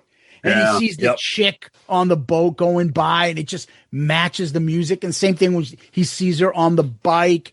And then he gets on the helicopter and he gets out and he sees his manager. His manager takes his sunglasses off and he goes on stage. He's got a charismatic, like, frontman presence with the mic stand. Oh, and I love how he does the 2 hands on the mic stand and kind of like leans into it as he sings, almost like he that's looks badass. cool. And then the little guy trying to rock out and flex biceps. Hulk Hogan, you are not, but somebody needs to buy Chris Hayes a shirt with sleeves because, dude, come on. You look like a 12-year-old that just fucking bench pressed 100 pounds. I mean, Poor Chris Hayes. Yeah, no, great. He's a great player, but He is. He actually is very good. Yeah, I agree. Some visual issues there, but okay. The one last part I'm going to leave you guys with is if you rewatch that video, the last time he sees the girl, he's singing to her in the crowd. Yep. She looks like she's with another guy. That guy that she's with looks younger than the guitar player. He looks like he's 12.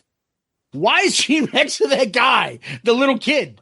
Yeah, I remember that guy, and he's like totally giving him the death stare, and it's like, I'm not, like, why are you singing to my girl? He's 12 years old. Yeah, it's like, what the fuck is going on? I'm not intimidated by you. I'm taking this woman, and there's not a damn thing you can do about it. So, you know, I respect the fact that you're trying, but your death stare is not intimidating me at all. It's, you know.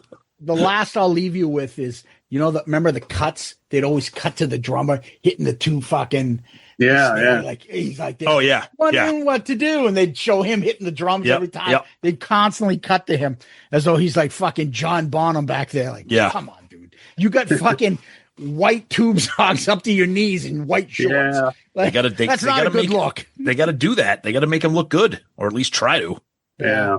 All right, guys, let's go to side 2. Walking on a Thin Line. So we get a little serious here, talking about the war and soldiers, etc. Kind of a serious theme, but they do it in a very Huey Lewis way. Very, the chorus is a little bit bright and bouncy, but the way it starts out, it's right off the bat. Those opening keys, very menacing. Sounds like something from like 48 Hours or like an 80s like cop movie. It's very kind of menacing, and then even Huey's like vocal tone, you could tell that this is a different type of song. Yeah. But then I like how all of a sudden it shifts gears, and then even though the lyrics are heavy and serious, it still has that Huey Lewis chorus where it kind of lifts it up a little bit. But regardless of all that, I think it's a great song. I think this is this is another one I hadn't heard in a really long time, and I thought it was great. I thought the vocals were good. I mean, again, Huey kind of carries a lot of these songs. Like, you're right. Should this song be great? It's fine, but listening to him sing it, it just gives it that much more. And I think this is definitely a cool song. A little bit of a gear shift from some of the pop stuff we've heard so far, Chris. Yeah. This is my favorite Huey Lewis song. So wow. Okay. Tip my cap about my ranking, but okay. This is a great song. Definitely a little more serious. I mean, that time in the 80s, sort of that Vietnam sort of revisiting and stuff was kind of coming in with especially in movies and whatnot. And so it was kind of a hot topic at the time, but just the way the song is crafted and just the performances and just everything, again, to me, a perfect song. And revisiting it, not so much the bridges or the choruses, but the verses. Yeah. Totally sounded like something that Phil Lynott might write and sing. It had the same kind of like flow, melodic movement. It just, and maybe that's subliminally why I liked it so much from the first time I heard it. But it kind of stood out to me over the weekend listening to it. And as we know, Clover toured a lot with Thin Lizzy back in the day. Huey Lewis plays some harmonica on Live and Dangerous, and they were connected, so it makes sense. It's my favorite song from the band, so I have zero problems with it. Nice. All right, so Walking on a Thin Line, Andre Pessis, Kevin Wells. It was written by Clover, the Huey earlier band. Okay. It's their 5th single. It made it to number 18. And now that you said that, when I'm thinking of the vocal delivery, even on the lyrics such as The Boys Are Back in Town. Yeah. That's where I'm picking up now that you said that. The way Huey is delivering it, it sounds almost similar. Like he's almost like telling the story and singing a little bit, but restrained, but more of a storytelling. The storytelling, but also if you key in on the flow of it and the sort of the melodic intervals are very similar to how Phil used to craft his songs. Yeah. And it was very reminiscent of the times back then that everything was a reflection on Vietnam and looking back. And and very, very typical in the mid 80s. This was the only single that didn't make it to the top 10. It made it to number 18. Wow. It's a song, he says it was about Vietnam vets and soldiers in the midst of war, but almost like it's not too depressing. Right. It's like, it's not like my life sucks. But he's like, it's almost like he's talking about the boy next door and the girl.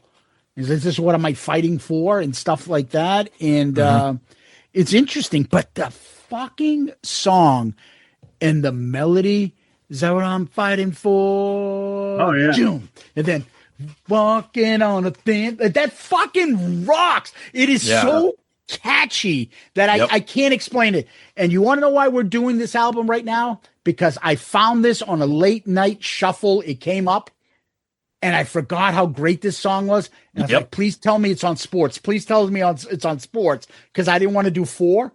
Right. And it was on sports. And I was like, fuck, I'm going back to this. I'm picking this on ARC because of this specific song.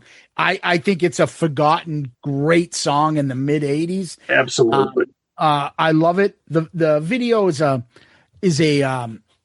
live performance and with cut-ins from the Vietnam era and stuff like that. I do like vaguely remember that. Yeah, it's kind of depressing if you see the cut-ins and stuff.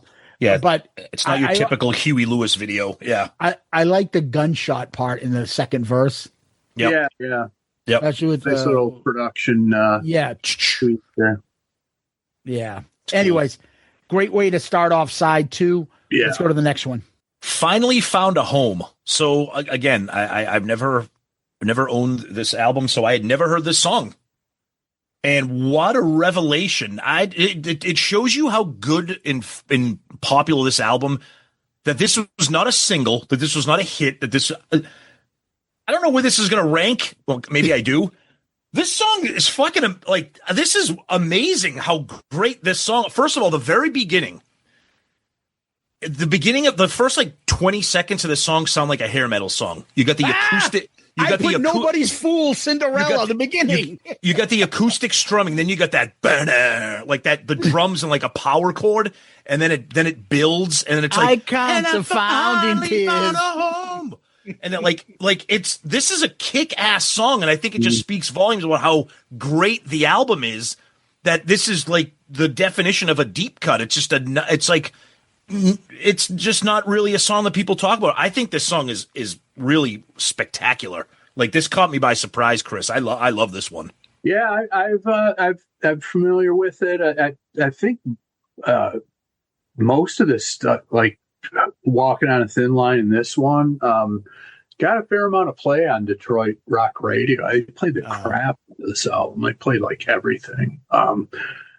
But I'm right there with you with the hair metal. The song that it reminded me of the arpeggiated chords was Modern Day Cowboy. Okay, there you go. It's a good one too. Yeah, in the beginning. Yep. Into that, and also Runaround Van Hagar. It's got a similar thing. So right there with you with like leaning into that style. And I mean, if this is like the super deep cut on this album, that just gives you an indication of why it was so huge. I mean, just like, and it 2 things, like a few albums into the career and a self-produced album, very rarely does that combination yield something that's good, because normally, like when bands self-produce, it doesn't turn out that well because there's nobody saying no to them. Basically. You mean like Kiss? You mean like Paul Stanley? You mean like Paul Stanley? Paul Stanley. Yeah, band we've all talked about ad nauseum, but they're not the only ones. But like self-produced albums are rarely this good. And you're right. It's amazing what they pulled off with this one. Yep, it's a good point. All right, finally found a home. Bob Brown, Chris Hayes, and Huey Lewis. I said Cinderella's Nobody's Fool, but I can hear Modern Day Cowboy and stuff too as well.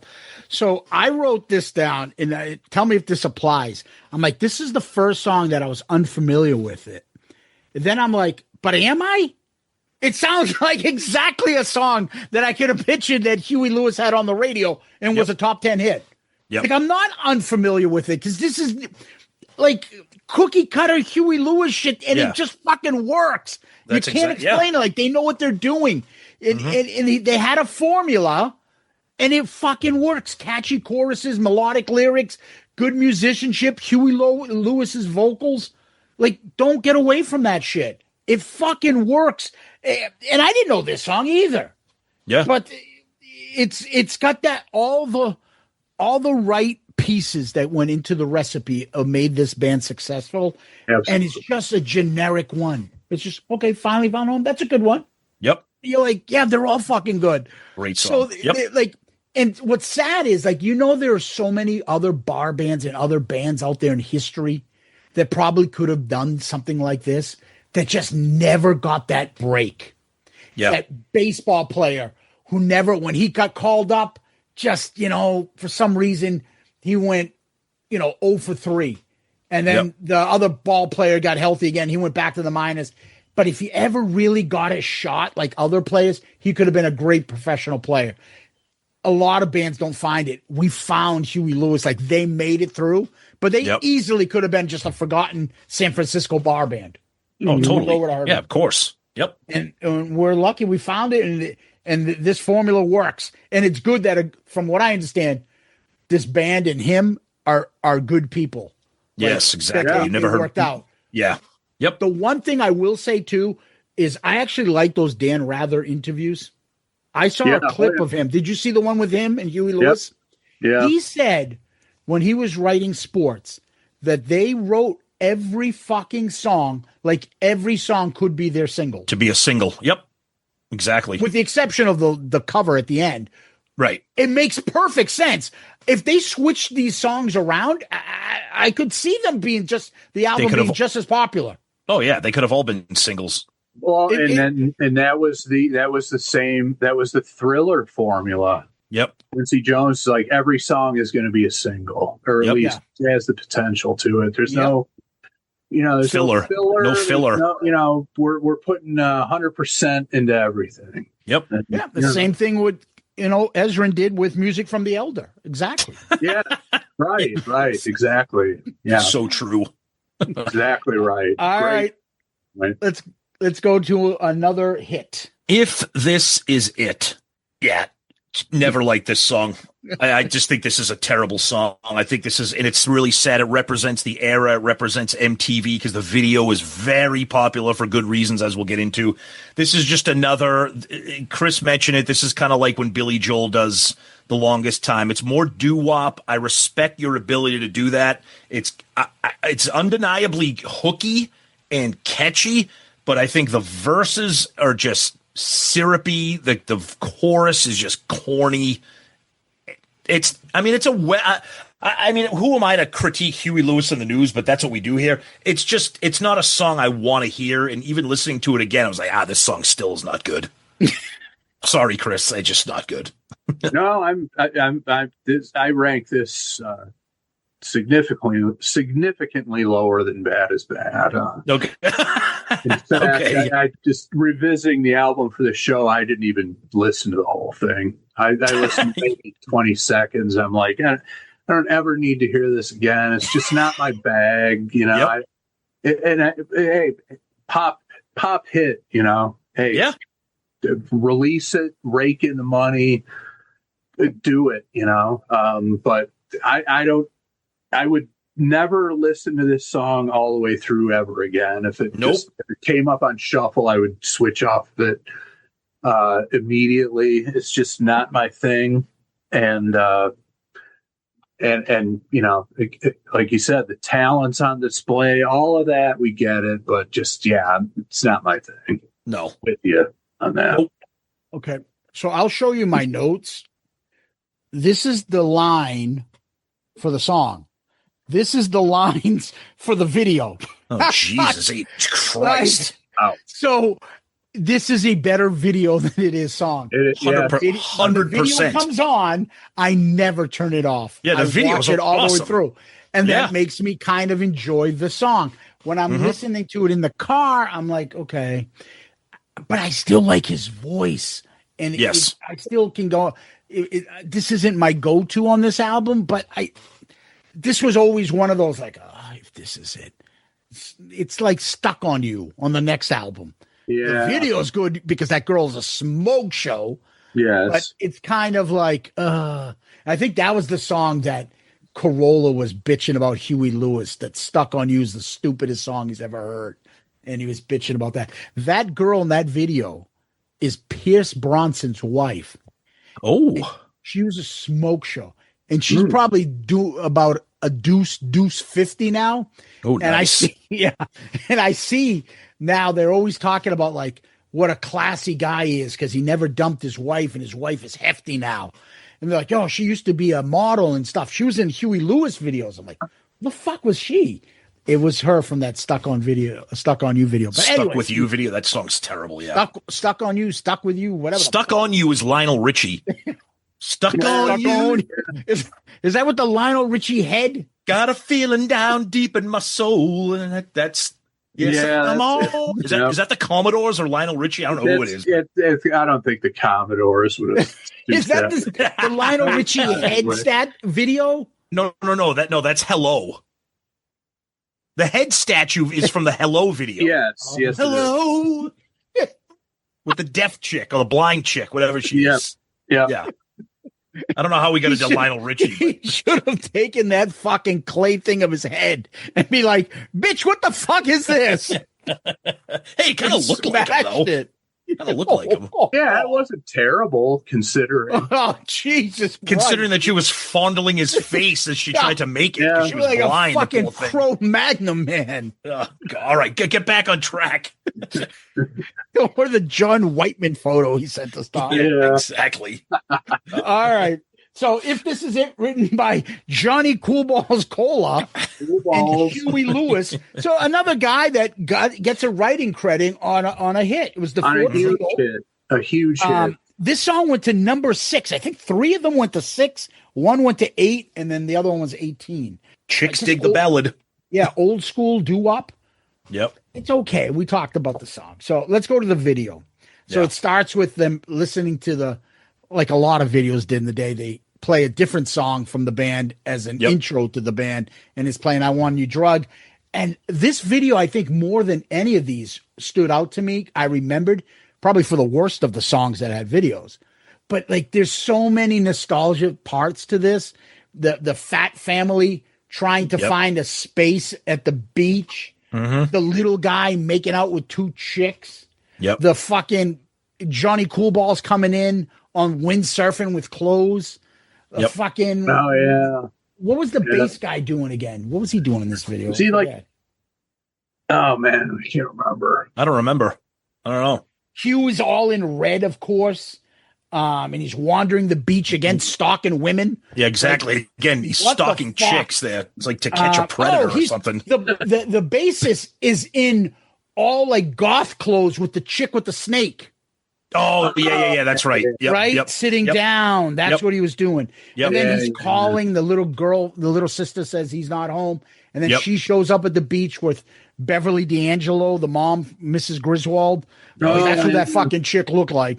Yep. And that chick is smoking, but she was smoking in like a white, like nice, like, oh, like not like holy shit bombs out and fucking Yeah.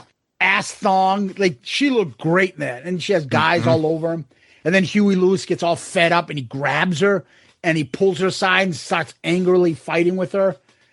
I just thought if that happened now, or if he ever released that video now, Oh, forget it. he'd be like canceled. That looks Oh, like you're 100%. you put your hands on her. You got in her face. You Yeah. had a finger to her. He would get fucking crucified for that video. Oh, yeah. Yeah. Yep. Right? Am I As we- wrong? As we say on our show all the time, it was a different time. That's all. Exactly. You think? 40 years ago.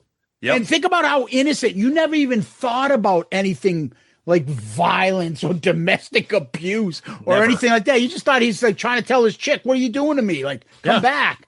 And then obviously she dumps him. Yeah. And then he's sitting at the beach, ends up by himself. And then Beverly D'Angelo comes by and picks him up and winks at him. and then they walk not off. a bad consolation prize. No, she looked pretty good. And then the fat family finally lands at the beach when nobody's there. And then for some reason, there's a land shark comes up at the end. I have no idea what the fuck that was about. It's a fun video. It's 10,000 times better than the song. So that's cool. Yeah, it's, I would occasionally watch it, but sometimes the song would override it, and I'm like, what's on Skinamax right now? Exactly. Yeah, this is no good. Yep. How much of that Coke can I gotta cut up the aluminum from and put it underneath my cable box and see if I can scramble it? Remember that? Yes. We used to stick, we used to stick playing cards just above the dial. Like really? So it had a little flap, and like you'd stick it in and then pull it back, and like the flap would catch on something, and you'd have every channel. Holy shit! That's we had the aluminum can trick. Yep. I never heard of that one, but like everybody I knew, you'd go to their house, there'd be like a 6 of clubs sticking out of the paper box. Hey, Mr. Smith, is Fred home? Hold on. Stay back there. I'll be back in a second. We all had all the channels. It worked, man. It was great. That's awesome. All right. 2 more songs to go. You Crack Me Up. So another song never heard in my life. It starts off like it sounds like a Men at Work song, or like like it sounds like a typical MTV 80s new wave, frantic, upbeat, something that like Missing Persons or like friggin' Flock of Seagull, one of those like synth wave, new wave pop songs. But again, Huey Lewis's voice makes it work, because this could have been, when you have a guy like him singing with his type of vocals that he has to music like this, it's almost like jarring. It's like such a clash of styles. And I think that's why I enjoy it. I mean, is this a great song? No, it's too fast for what Huey Lewis does well, I think. But it's catchy. It's got like a fun chorus, but there's a reason why it's near the bottom. It's it's definitely a forgettable song, but it's a fun song, and I think his vocals make it worth checking out, Chris. Yeah, I mean, it's you listen to a bunch of bands. The one that jumped out at me as sounding similar was I was listening to it, and I was like, this is Huey Lewis's attempt to be Devo at this point. Yeah, there you go. Okay. Yep. Which is not a bad thing. I love me some Devo. And this kind of harkens back to what they sounded like on the first album. I think it's worth a revisit if you guys haven't heard it before. It's a little, it's not fully formed Huey Lewis, but I think they were just, trying to be contemporary, which I get that, Yeah. But, ultimately, I think this and the next one, you could legitimately call these filler tunes, but it's not bad. It just, like, to me, it just was like, it sounds like a D-grade Devo song. Yeah. So. Yep. All right. So You Crack Me Up, written by the bassist, Mario Cipollina. Is that how you say it? There's your problem right there, Chris, right? The bass. Yeah. If you want to guess one of the weaker songs on an album, and you're usually going to say, let me guess, the bass player wrote this one. Yeah. It's kind of like, when you go see a cover band and there's like one song in the set that you're like, why the fuck are they playing this? It's because the bass player wrote it. The bass player insisted it be inserted in the set. I guarantee it. Okay. I think that's why every Soundgarden song, you're like, oh, why is this? Oh, yeah. Why they let him? Don't do it, dude. What the fuck is that? Yeah. Yeah. I mean, sometimes you got to appease it, but it never works out in the end. Why is half on Super Unknown? Half, I know. Give me a break. You're like, oh, let me guess. The bass player wrote it and he's singing it too. When you have Chris Cornell in the band. Yeah, great idea. Super Unknown is like they're hot in the shade. It's like, we don't need all these songs on here. Get rid of like 5 of them. There's a couple songs that could go on that one, on that album. Although, I mean, the album is borderline flawless. The album is borderline flawless, but there's a couple throwaways, I think. When you talk about this song, all right. So Mario Cipollina and Huey Lewis wrote the song. Very 80s, I said, and it's, the same formula. But what I thought of is like, this is a typical 80s movie montage. And it's like the part where, what's that horrendous song on Revenge of the Nerds? One foot in front of the other. Oh, yeah, they're like cleaning up the house. Yep, This song could be in that scene. Yeah. Sure could. Yeah, it's something like that. It's an 80s montage type of song. But you have different I think this one has a keyboard solo too, so that doesn't fucking help it. Nobody needs that. Yeah. No, that's not good. No, not very much so. So anyways, and again, like I find it, for me, I find a Huey Lewis song very hard to hate. Like, oh, I can't listen to this, sucks. Because his voice just makes everything work. And I can't believe we've been saying this throughout, but like, I never thought of Huey Lewis as, one of the great voices in rock. But hearing this album, I'm like, yeah, he makes the difference in everything. Mm-hmm. So let's go to the last track, a cover. Tom. So we got Honky Tonk Blues, a Hank Williams cover from 1952. So here's what I'm going to say about this. You got an album with only 9 songs, including this one. You want to pull off an homage or pay some tribute to an influence, that's fine. But not on an album where you only got 8 original tracks, or actually the Heart and Soul's technically a cover. First of all, there's no need for this at all. It's not good. I like me some Hank Williams. I don't need Huey Lewis doing it. Huey Lewis has obviously proven that he can write great pop songs. Give me more Huey Lewis. No need for this. That's pretty much all I'll say. There's no need for this. And I love covers, but this is just too much for me, Chris. Yeah, this is the one song I'd never heard before, and it's like a musical flex, bringing in some like country flavor to it. Yeah, exactly. Yep. Yeah, I went and looked at it. I didn't know just on my own, but I found out on Wikipedia that John McPhee is playing the lap steel on this. Yeah. Okay. So he was in Clover, and when Clover split up and Huey Lewis formed the News, John McPhee joined the Doobie Brothers, and he's still with them today. So that's my little worthless factoid about this song. Nice. But yeah, because I was listening to it, I'm like, and we've talked at length, justifiably so, about the immense talent in this band. And I'm like, damn, it's Napoleon's playing lap steel too. Is there nothing this guy can't do? And so I went and looked it up on Wikipedia, and then you got John McPhee, who's like, multi-instrumentalist, musical virtuoso and stuff. But yeah, if you didn't know who he was with Huey and Clover, joined Doobie Brothers. He's still with Doobies today. Nice. That's a fun factoid for sure. Yep. All right. Honky Tonk Blues, written by one of my favorite of all time, Hank Williams. I can listen to Hank Williams songs. I mean, if you just buy Hank Williams 40 greatest hits, basically it's all his discography. There's not a damn song, for me at least, there's not a damn fucking song that I don't like the melody or the lyrics or anything. Talk about being fucking ahead of his time. Yep. How many people have covered Hank Williams songs that are I know. Yeah, you're right. Today? His writing style, the fact that he's basically almost invented honky tonk music. I just love me some Hank Williams. I just think he's fucking brilliant. And the covers of his songs are sometimes so fantastic. And I didn't get into them until I heard George Thorogood do Move It On Over. And I'm like, wow, this song rocks. Okay. And I'm like, Moving On Over is a Hank Williams song. This fucking song come out in the 40s. And it's that he is that good. He's one of the musical geniuses of all time, Hank Williams. The lyrics and the writing and the music and the vocals and everything, style and everything. And he was such a badass drunk that he literally fucking died New Year's Eve drunk in the back of going to another concert.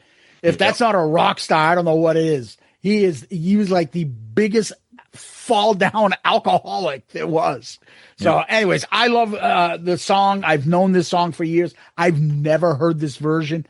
The big thing I take away from this is like is this really Huey? He's singing in a different fucking key.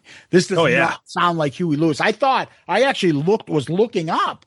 Is that really him singing? Because it doesn't even sound like him. Yeah, you're right. It is. Yeah, I was like, maybe I figured maybe they gave Cool Balls the mic for a yes.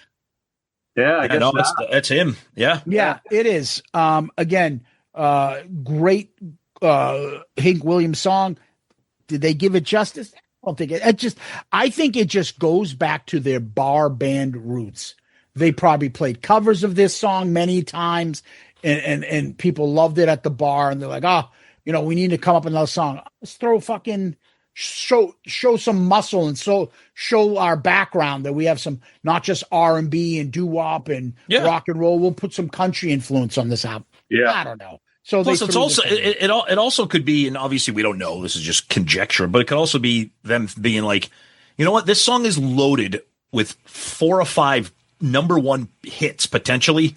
Fuck it, we're gonna throw a Hank Williams song in it because the rest of this album is so good that we can afford to do it. Yeah, you know, I mean, exactly. Yeah. So, anyways, that's Huey Lewis's Sports. To summarize, I will say, I think this album, I play it all the way through. I don't skip anything. I like it. Even the 2 songs that I wasn't familiar with, like I know Honky Tonk Blues from Hank Williams. So when I saw that he played this again, I'm like, I already know the song. But the 2 unfamiliar songs to me were familiar Huey Lewis songs. The songs and the videos bring back a lot of nostalgia. This is a fun album for me. I can't say enough about his vocals. I can't say enough about the band. This is to me, a feel-good album. I enjoyed, and I think it stands the test of time, even though it's very, very 80s. I think it still works. Chris, what about you? Oh yeah, it's a classic. I mean, again, there's a reason why it jockeyed for position at number 1 with Thriller. I mean, the biggest album of all time. I mean, went toe to toe with Thriller. You couldn't get away from it, and you didn't want to either. It was like, I Want a New Drug was, if not on every hour on MTV, it was on every other hour. I mean, but you never got sick of it. I didn't, Yeah. Just the stars aligned on this one.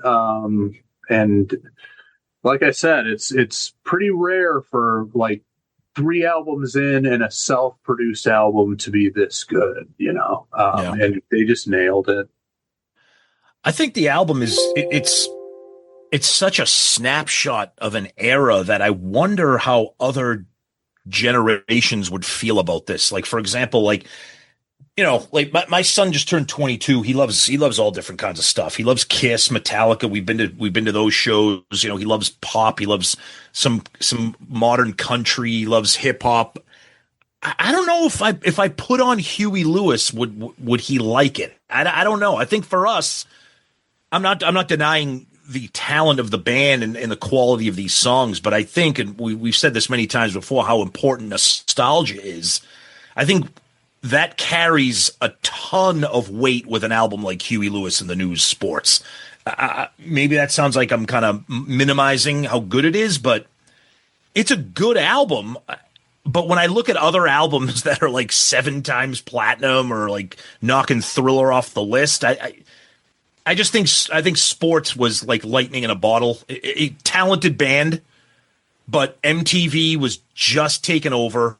These guys had incredible videos, incredible hooks, and it's a good album. There's a ton of great songs on it. And it was fun to revisit, especially when I've never owned it. So it was a good pick, Zeus. Yeah. All right. So now we're going to rank the songs. So I'll go first, Chris, then Tom. Okay. All right. So at number 9, I've got Honky Tonk Blues. And I like the version. Yeah.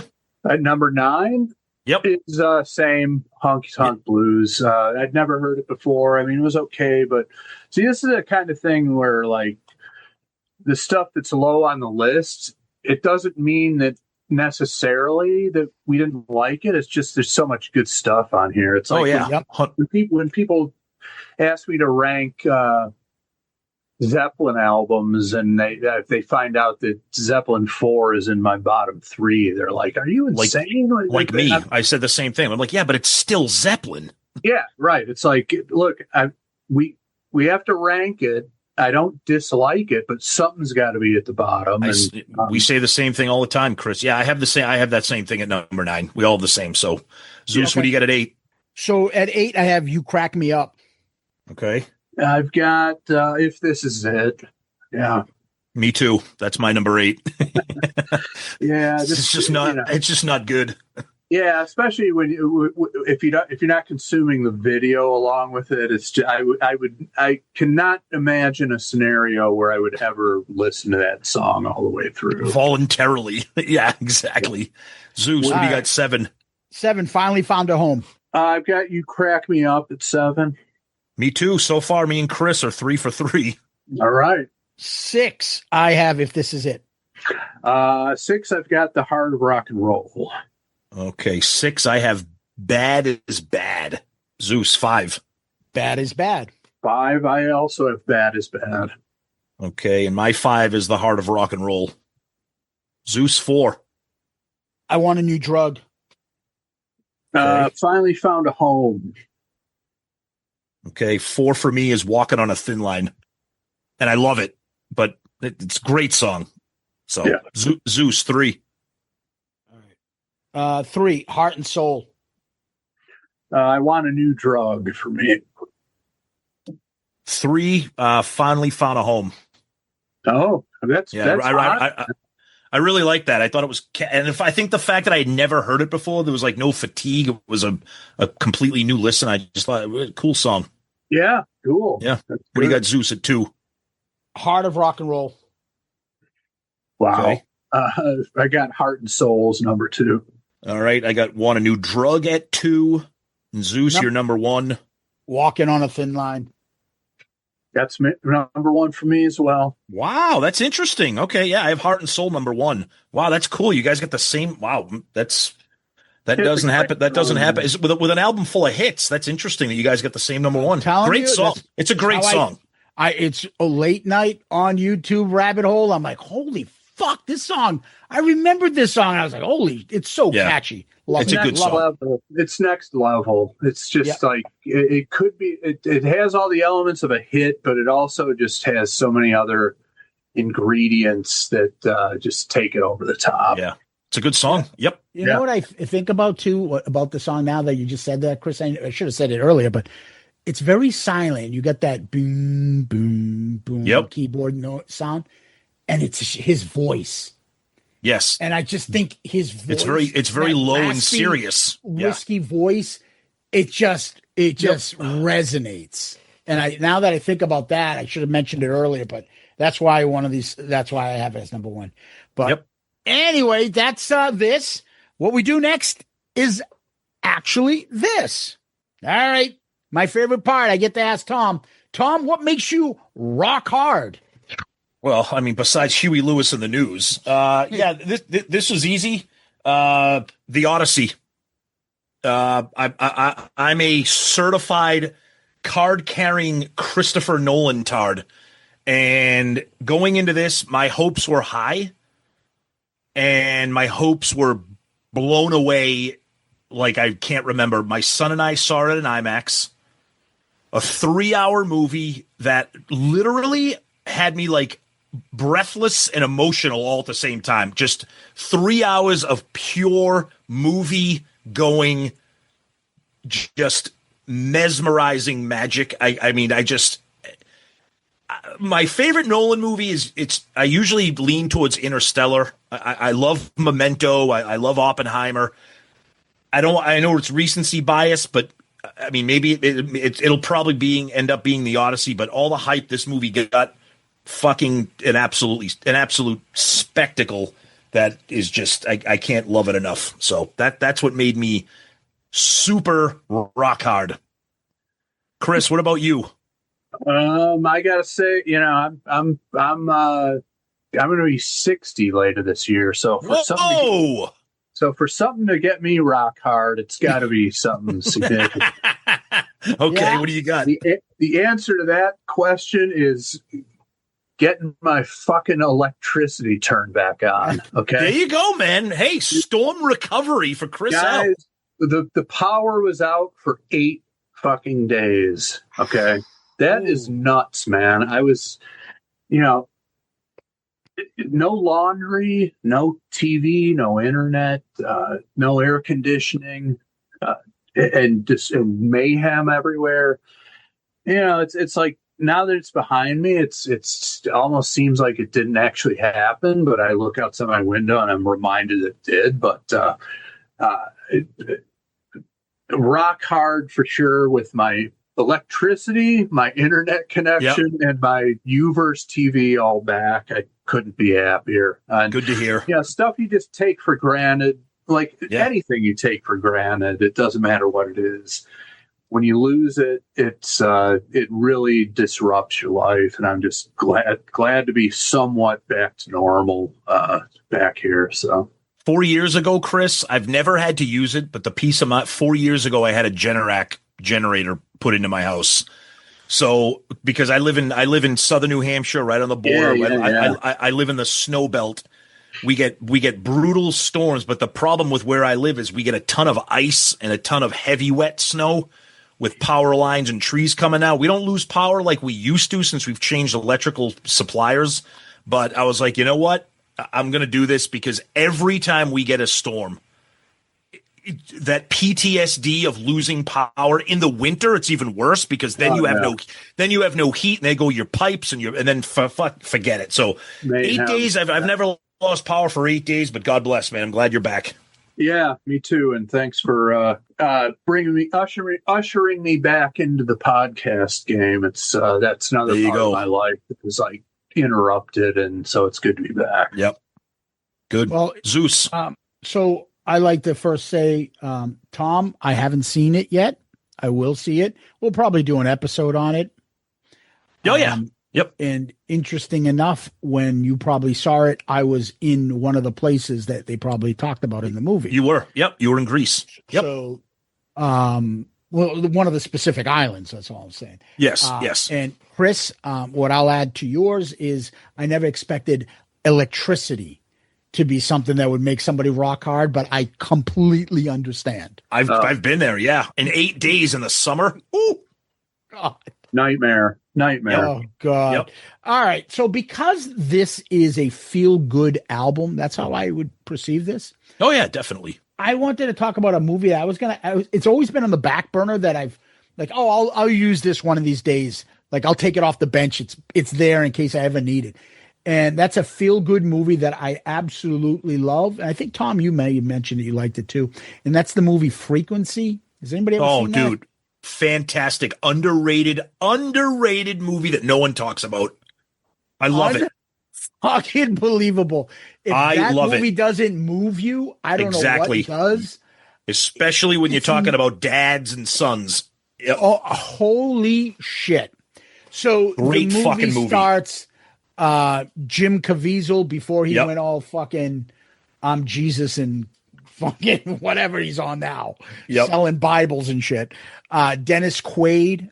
I never knew how to say his name. I think it's Andre Brana, something like that. Okay. But he's the actor from Glory. He was in Homicide, Life in the Streets. One of the best actors of that. Good actor. Yeah. Elizabeth Mitchell as well. And it has to do with this guy that just seems like his life is just not working out for him. And he lost his father when he was pretty young, and he was a firefighter. Yep. And he's had some issues dealing with stuff. And there's this, I don't know, scientific abnormality that apparently happens that people think and believe has this science fiction kind of. Yeah, it's a fantasy. It's like a fantasy movie, like a sci-fi fantasy. Like the, what do you call it? Borealis happens. Yep. And there's a frequency that changes things. Long story short, this guy, because of this abnormality that happens, everything in his life, like changes. And there's so many scenes in this fucking movie. The first time, so he finds an old ham radio. And he turns it on, dude. And the premise is when he turns it on, he goes back in time and he catches his dad right before he dies. Yep. Now, does he tell his dad, hey, tomorrow you're going to fucking die? Right. And what happens in all this stuff? And then that last ending where you're like, the ending of the movie, and then you see what the ending is. It's awesome. You're like, you got to break down because you're like, I didn't expect this to work like this. Mm-hmm. Holy fuck. Mm-hmm. I have always, this is one of my favorite movies. No one really talks about it. It did okay in the movie theaters, but it's that good. And if you're a dad and a kid and fathers and stuff, you will love this movie. Take a look at great. it. It's excellent. Like it, and, it's excellent. Let us know. So. Yep. Anyways, that's this episode. But before we leave, we always got to ask our guests to please plug anything you want to plug, buddy. Well, Pot of Thunder, of course. It's my show that I do with Nick and Andy.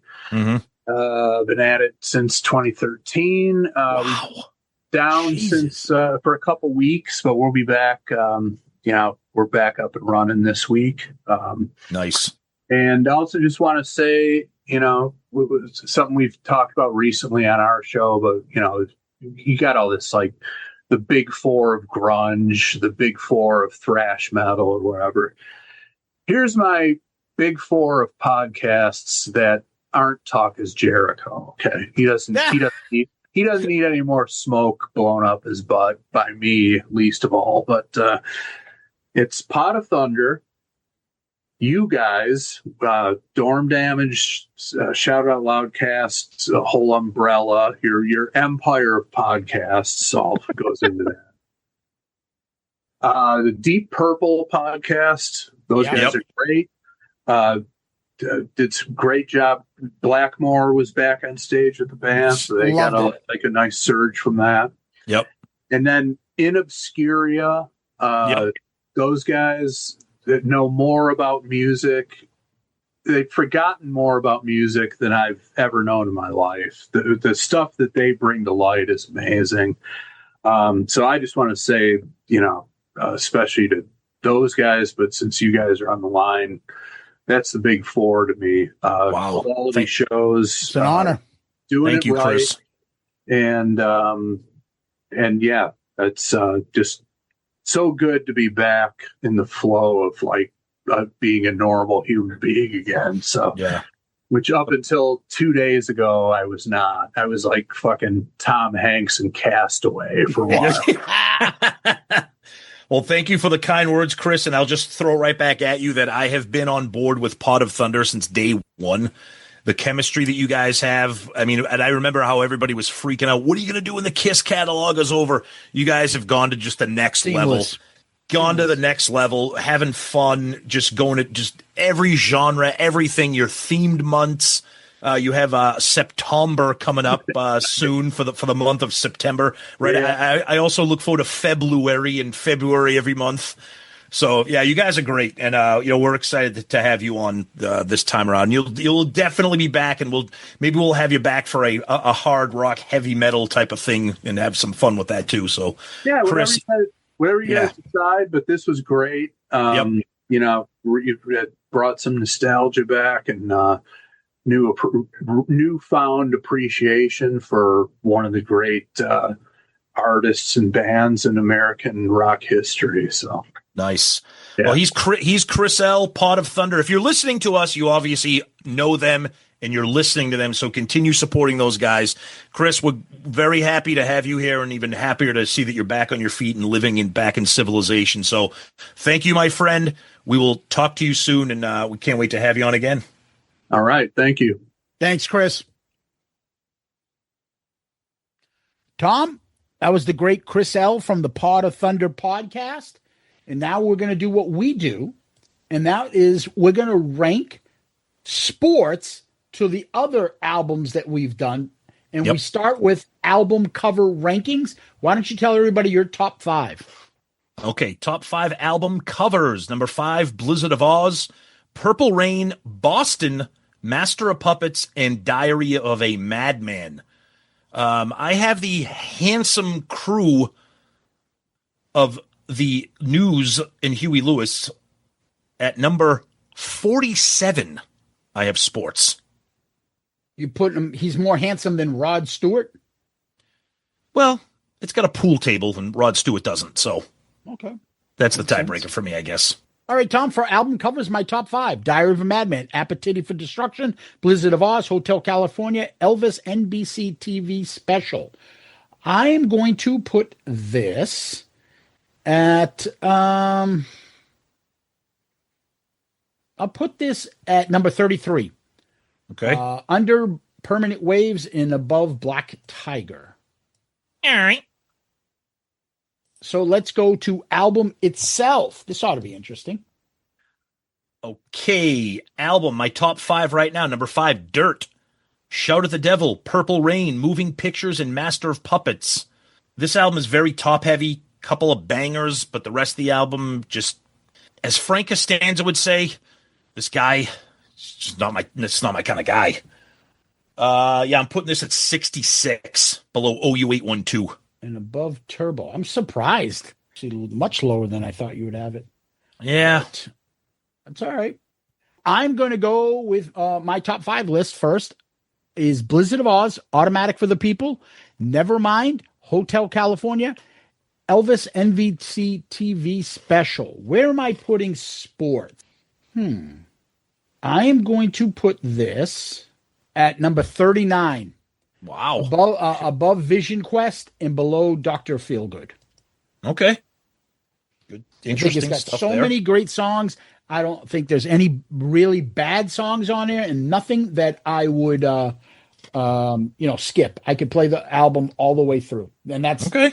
a big thing. But there's nothing that it's like, oh, I got to hear this. I mean, don't get me wrong. I love Walking on a Thin Line, but Yeah, the songs that I like, I really like, but there's just a couple things where I'm just like, I'm all set. it's all right. So, yeah. All right. So, Tom, where can people find us? So you can go to our website, shoutitoutloudcast.com. If this is your first time listening to us, we are normally an all Kiss podcast, dropping Kiss related episodes every Saturday. And we do these album review crew episodes once a month where Zeus and I and a third man in, a friend of ours, comes in and reviews a non-Kiss album. So you can check us out again on our website at shoutitoutloudcast.com. Very interactive, fun-filled website. You can follow us on all of our social media. We're very active on those if you haven't done that. And you can email us as well at shoutitoutloudcast@gmail.com. And please like and subscribe on all of our socials and our YouTube page as well. And we're also a proud member of the Pantheon Podcast Network of shows. Yeah, what we always like to do is end on famous last words. Tom, do you have any? Well, can't you see her standing there? See how she looks. See how she cares. I let her steal the night away from me. Okay. I was going to go with That should have been it right there. Went uptown to see my cousin. Plays his guitar. Sounds like a chainsaw buzzing. In the crowd, I see his mom and dad. Hey, uncle. Man, your son is bad. Sometimes. Oh, boy. Sometimes bad is bad. I I say cool is a rule, but sometimes bad is bad. like this song is bad. The great Chris L. Tom, Loudcasters, Kiss Army. I did do whoop-tards. Big thing. Wait, I got one more. Oh, go ahead. Go ahead. Napoleon tards. I was waiting for that. I knew one of us were going to do that. The great Chris L. Thanks so much, buddy, for joining us. Make sure you're checking out Pot of Thunder. If you're listening to us, you're listening to them, I hope. And News Tards. And Zeus, as always, my friend, thank you. Peace out, Girl Scout.